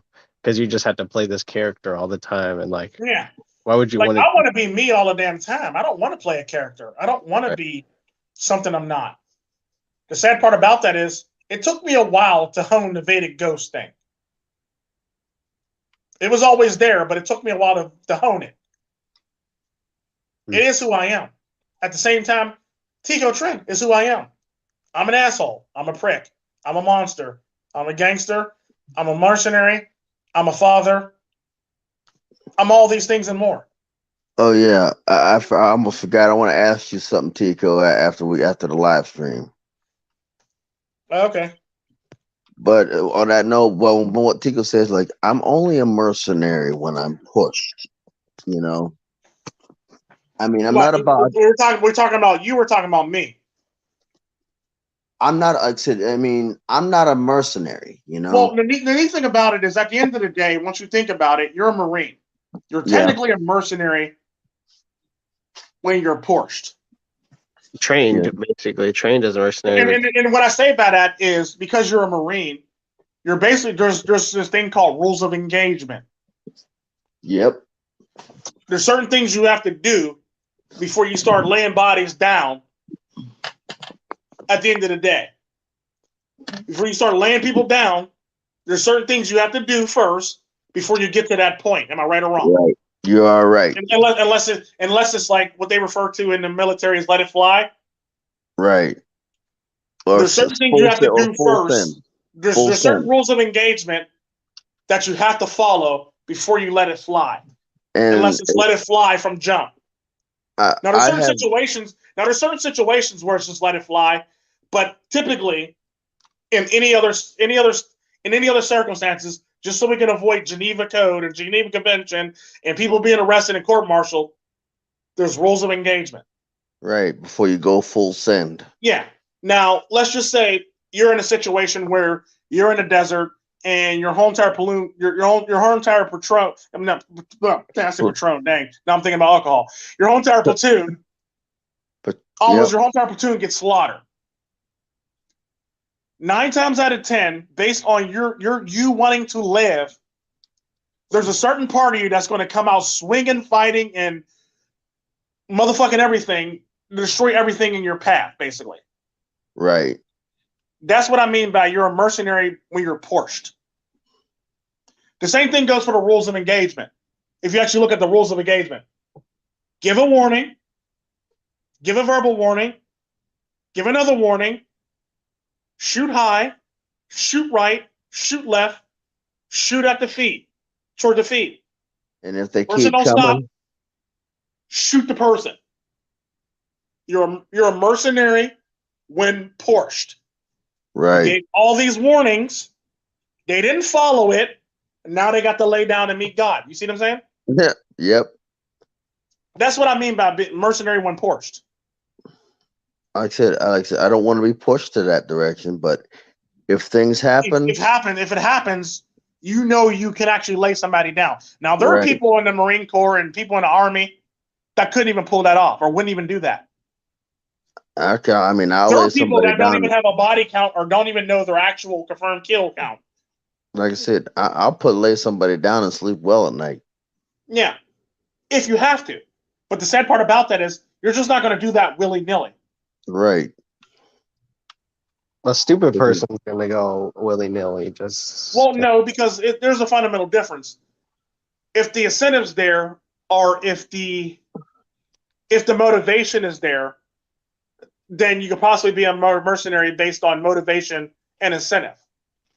Right. Oh, right. Case in point. It's like Case in point. The deck. Remember the deck of cards? Yep. That's a motivation right there for a mercenary. Oh, 25,000 for this person? Oh, let me out. You see what I'm saying? Yeah. You see what I'm saying? Yeah. You see how that works? Yeah. Not motivated. Ooh, yeah, that's the incentive. Or like, hey, they're making it hard for you to Did live you a check normal Discord? life, huh? Did you check Discord or you're not in Yeah, Discord no I, more? he should have a Discord. I talked to him last night. You talked to him. When sent it to you in Discord?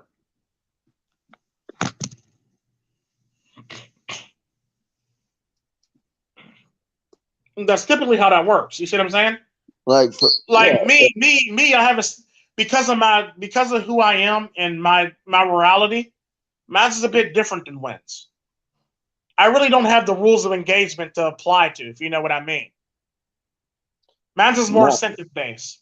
yeah, my I came up. I have Or if I go intellectual. weigh the pros and cons and determine that this would be a better thing to do versus this, I'm going to do it.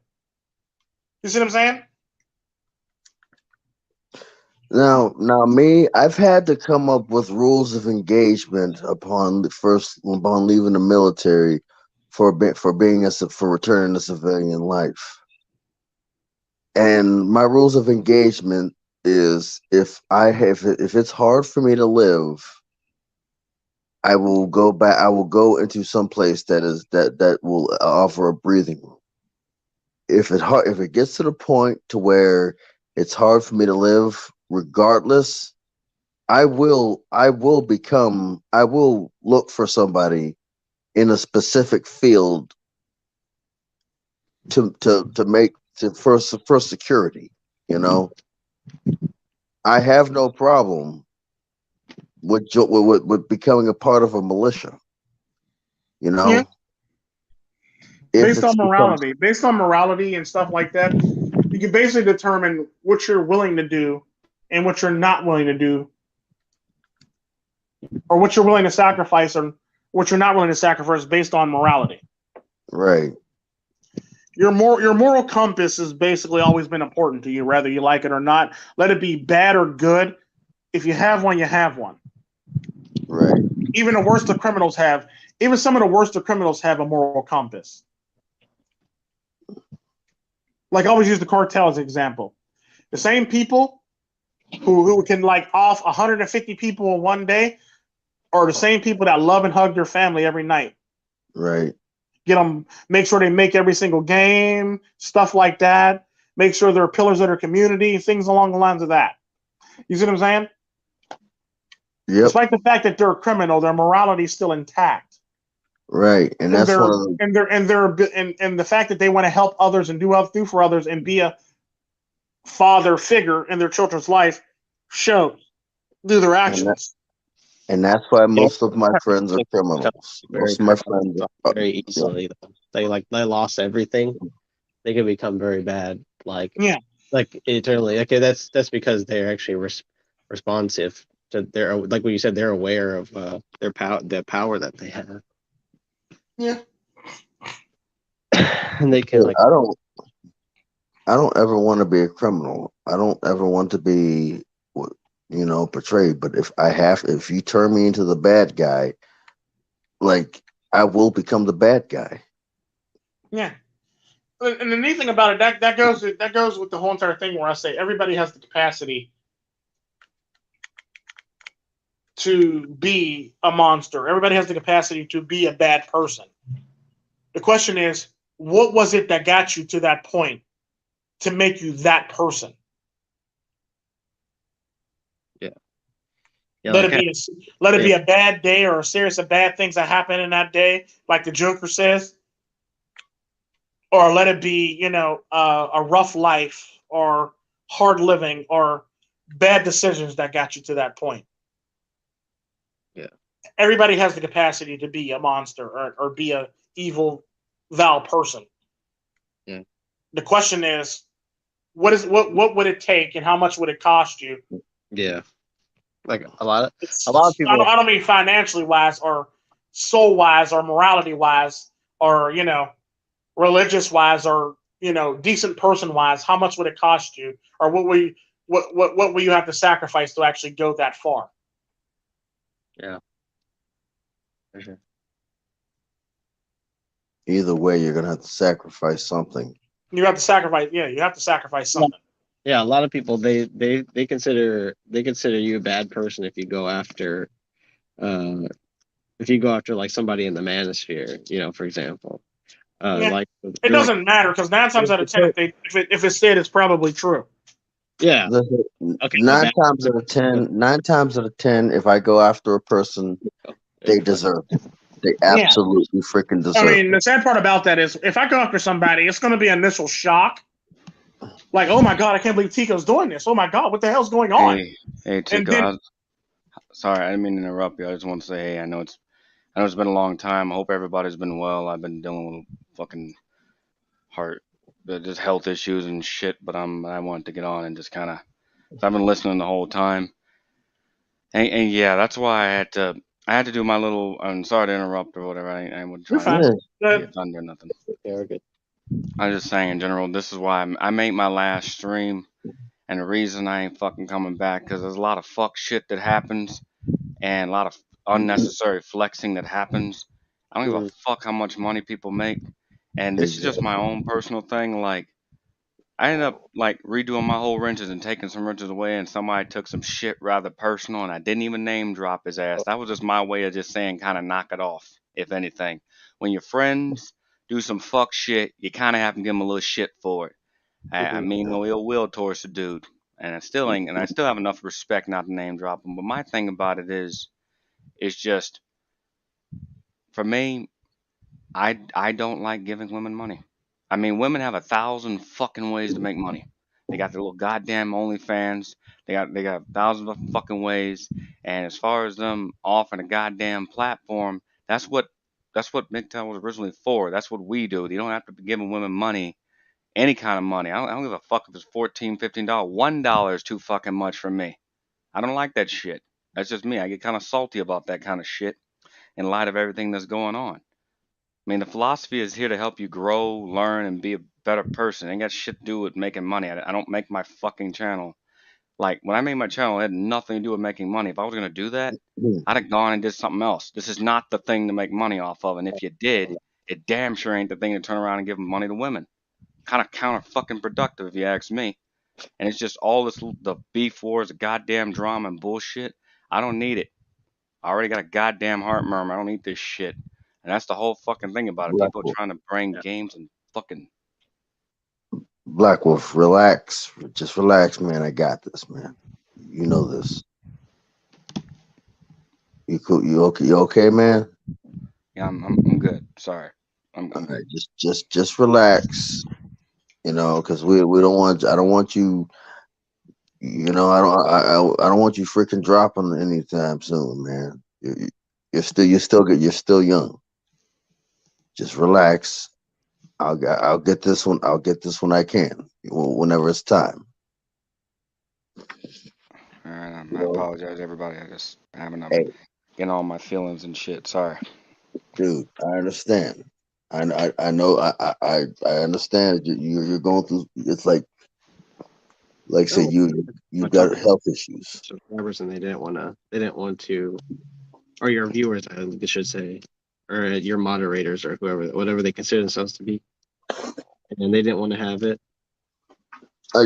It can be tough, Yeah, I mean, it was hard for the most part. I mean, I didn't want to have to fucking do that, but hell, I mean, shit's stressing me out. If I do something else or work on another project, yeah, it's gonna be to make money because food shortage coming up. Shit ain't great. And so I just gotta buckle down on whatever new project or even if I like make a website or a channel, whatever. I mean, that'll just be something completely separate from the manosphere. They don't have to worry about me mentioning them or MGTOW ever fucking again. I mean, just it's just done. For the most part, I'm out. I don't want to be attached to it. I'm fucking sick and I just hate the fucking go back in between again. I don't make my channel about race and fucking all fucking boring ass shit. It was for the entertainment value.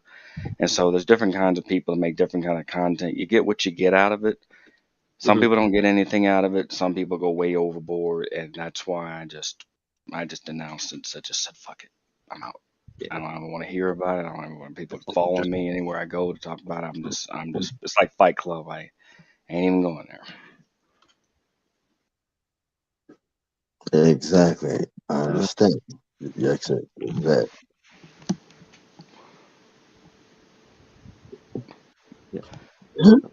But yeah, I don't want like dampen the mood or nothing. But yeah, the thing is, everything that's going on in the world, shit's by fucking design, and people just. I mean, forming groups can be nice and everything, but at the end of the day, it's like money's good, but you gotta have food, you gotta have ammunition, you gotta have running water and everything. And a lot of people don't think about this until the damn lights go out, and it's like, oh, what do I do? And then it's just boom, looting, rioting, and all this other stuff. But for the most part, people have to have values. We have to have integrity. We have to have like a standard. That's what anything. Friends, business, family. Hell, I've told family to go screw themselves for the hell of it. Sometimes you got to. That must be Yep. rich. You come from right. I always tell people, I hold my friends to a different standard than I hold the person that I'm in a relationship with to a different standard. Because friends, basically, when you meet them, you pretty much know that they're going to be lifelong friends. When you get into a relationship with somebody, you don't know that person is going to be there for the rest of your life. Right. Therefore, friends get held to a higher standard than significant others for that very reason, because you don't know they're going to be there. The point is to grow together and become better together, sadly. Whereas friends, you basically click, and all of a sudden now you're the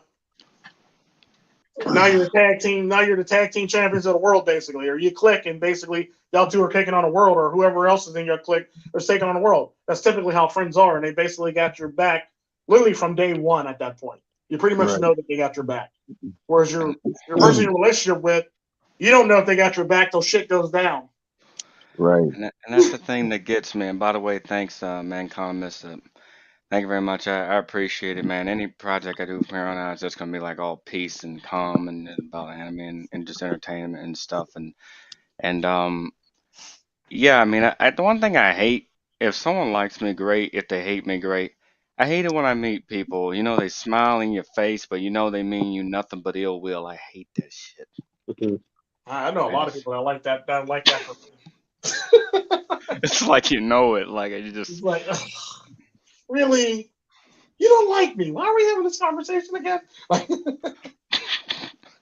That's the worst part because I read people. Like the fun thing is, you be in the woods by yourself. Like you learn how to read people quite quickly, and it's like 5 minutes within meeting somebody, I already know something about themselves, like something about them that they probably don't even know about themselves, and until they display it, and then when I call it out, they're like, "Oh, I didn't know I was doing it." I mean, I know when people lie, I know when people BS me, and sometimes I just don't say anything about them. Like, okay, well, I don't know why he's lying about that, but all right, his shit, as long as it's not a problem for me either.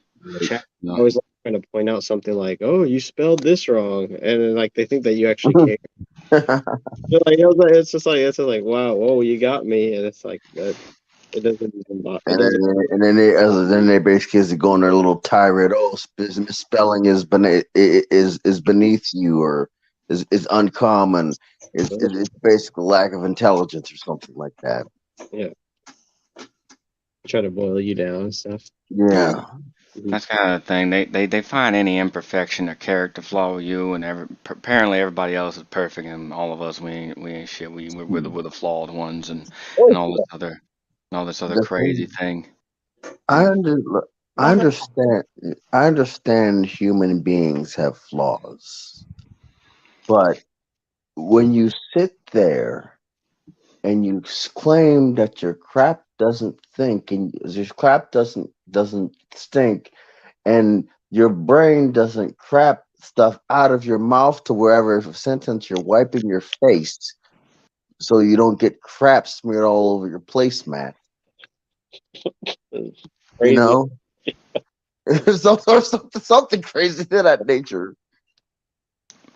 And I call you out on it, and you overreact to it. That's when I begin to play the games. You know, that's when I begin to play games with people. Head games. I don't get violent unless I absolutely have to. Mm. I'm just gonna play head games and let you escalate it. And Tico, am I good at it? Yeah, I'll give you that. You are. I mean, I'm good at it. I won't say I'm good at it. I'm okay at it, you know? Like I said, I will say I'm okay at it. I'm not gonna say I'm good at it. Because whenever you start thinking that you're bigger and bad, there's always a bigger fish that's in the ocean that's gonna swallow you whole. Yeah. Well, I mean, you give yourself a little bit of credit, but yeah, don't get too big of an ego, or else. Right. Yeah. Yeah, the weird part is I have the opposite problem to where like I can know somebody's doing some fuck shit. I won't say anything. Won't even do a name drop in most cases.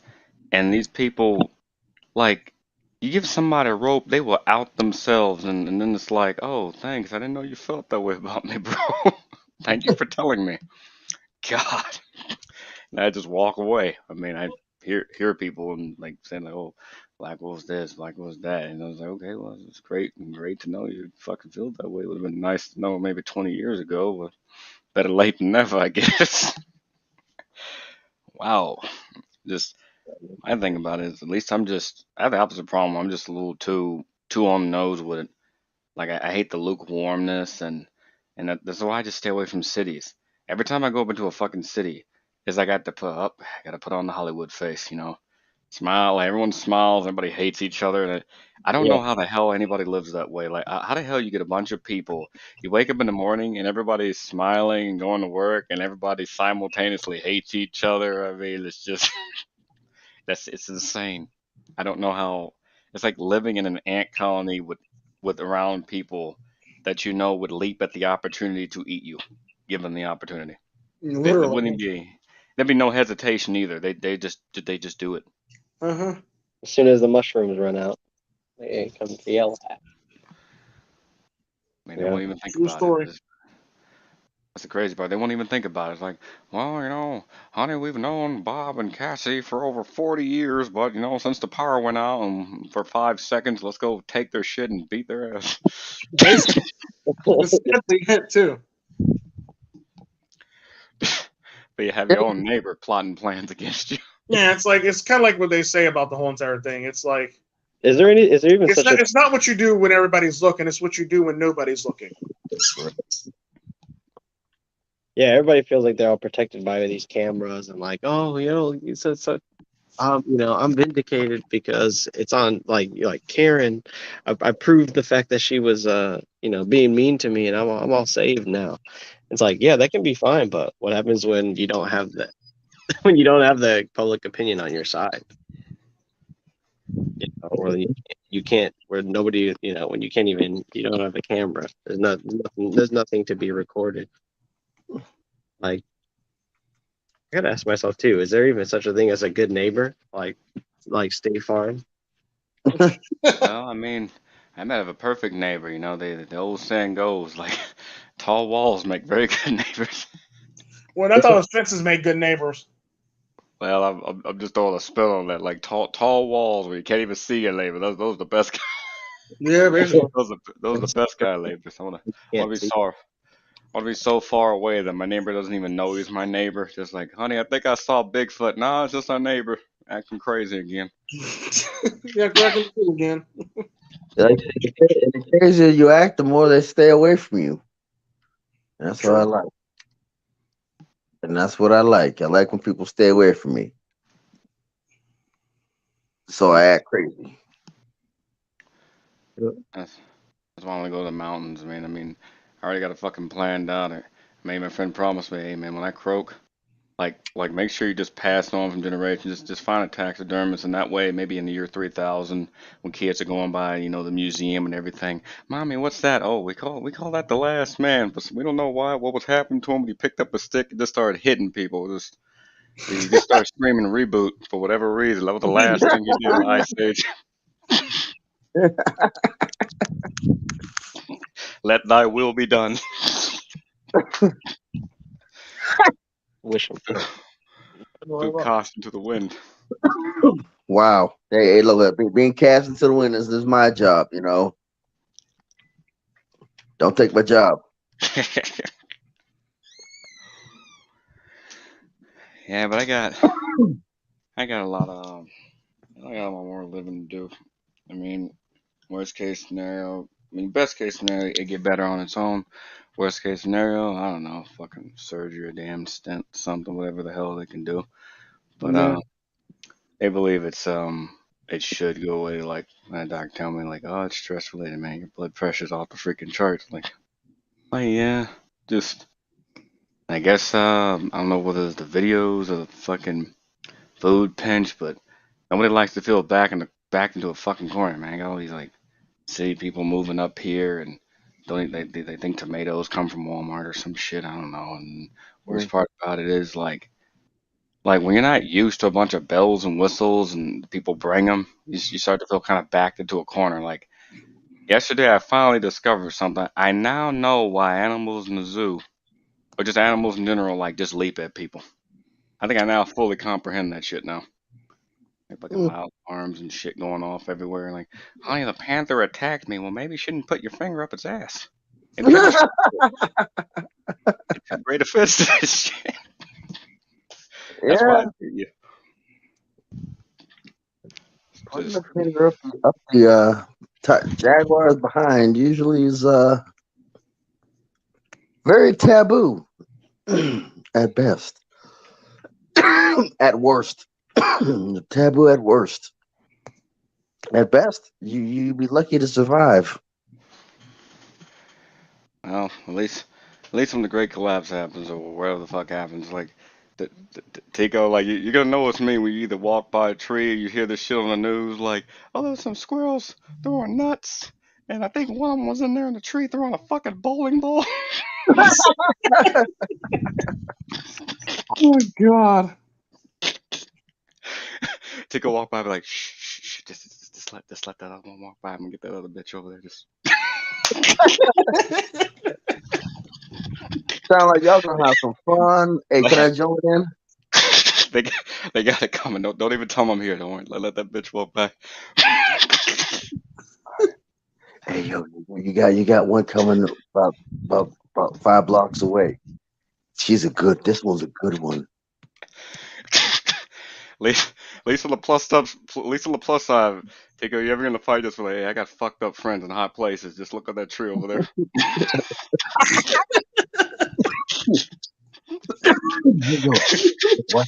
Watch me hit with this chick with this dart. This one dart right here. Watch what it does. Man, I thought that was messed up. Y'all wrong. Hey, well, we can't get too messed up because this is the bleeding edge. So we gotta reel it back a bit, you know. Yeah. The guy reeled it out in the first place. Yes, but we gotta rein it back, you know. Then we have to talk about subjects, even though that our specialty is seeing how much. Eventually, trying to talk until the video gets long enough where we can actually talk about stuff that would typically get us flagged by somebody. Yeah. That's typically all the normal streams. Yeah. That's the point of streaming it long. There's no point in streaming it long if you're just gonna be PC the whole time. Okay, well then have at it. Bleeding Edge was never really meant to do that, but we typically ran with it, so it ends up being a thing. Yeah. But it's just Bleeding Edge though, but it's like it's fun. Because you eventually get to talk about certain things that you would normally not talk about, and bring up topics like global warming and stuff like that, and right. Because it's Bleeding Edge Red Pill. Come on. Right. Well, that one I was like, wait, did I pick like, well, how did I miss that global warming topic? Why did I pick those other ones? Like, what was that? Well, I didn't type it in, so I figured that either you or Tico typed it in. I was half right. Tico typed it in. Like as I said, since we've already gone this far, I might as well say this: gather up all the lead acid batteries and throw them in the Mariana Trench. Oh, good lord, this guy. Well, guys, that's gonna be our show. He really disappeared on us. Well, Apparently, he's not coming back. I want to thank Black for. I'm still here. I'm still here. I'm still here. I'm still here, but I won't be for long. So, Yeah, we're in pretty soon here. All right, everybody, for listening. Thank everybody for coming out. Manconomus, thank you, Manconomus, for being in the chat, supporting King of Lions, Corey Steele, and Ghost of William Gelfond. Thank you. Shinobi won. Shinobi won. D-Man. JR. The Oversphere. It's okay, man. Go get some sleep, some much needed rest. Yeah, if you're watching. D-Man. D-Man. Nope. Watching this on the playback. Oh, ITV. Yeah, ITV. Wow, that's a lot of people. Oh, Cypher's basement. Yeah, he's here. Black Wolf, even though he's in here now. Yo, send the link. He's like one of the people that would ask to get a link before. We were just like, no, you can't. No, he wasn't the one that asked to get a link before. That's somebody else. No. That's what I'm saying. I'm saying it's like I bet if whoever's watching, if we just like they asked for a link and we said no, they're probably really salty right now. Being like, oh my god, they actually let somebody into the stream. Well, I'm gonna apologize to that person. I have this thing called woodland privilege, like This thing called woodland privilege. So, actually, no, he's actually a part of the cast, so no. Right. Woodland privilege. Because I just discovered the internet key yesterday, and I'm not great with the internet stuff, so I just got to knock on doors and go Telegram. Wow. Like I said, I'm looking right now. I'm just looking for a placard that says, "If you ain't selling Girl Scout cookies, I don't want it." Yeah, man, Economist, you can find this stream next Sunday at 2:30 Pacific time. 5:30 Eastern Standard Time. Mountain time. I think that's like 4:30 or 3:30. I think it's about that time. Or no, Central Time is about 4:30. Mountain Time is about 3:30. I think. Yeah. Yeah, 3:30 Mountain Time. And then you got Western Standard Time, which would be about 2:30. Yeah, he said that. Pacific Time is what he said. Yeah. All right. Did we get the new intro or the new intro? No, we didn't get the new intro yet. I didn't put it in there. I'm sorry. That's fine. New intro coming soon. Look forward I to didn't it. upload it. I'm sorry. I finished it too. I got you on that time zones. If time travel. All right. But yeah, be good to yourself, guys. Thank you for listening. Just yourself like milk. Do not destroy yourself. Yeah, they don't go this long typically, but yeah. They're typically like an hour and a half to 2 hours. Right. Treat yourself like milk. This one was definitely good as a long one because we added a topic too, and we actually did it. We actually did really good on those topics. Good job. Yeah. We are still on. Yeah, I'm about to go ahead and give us the outro. Thank you everybody for coming by. You want answers? I think I'm entitled. You want answers? I want the truth! You can't handle the truth.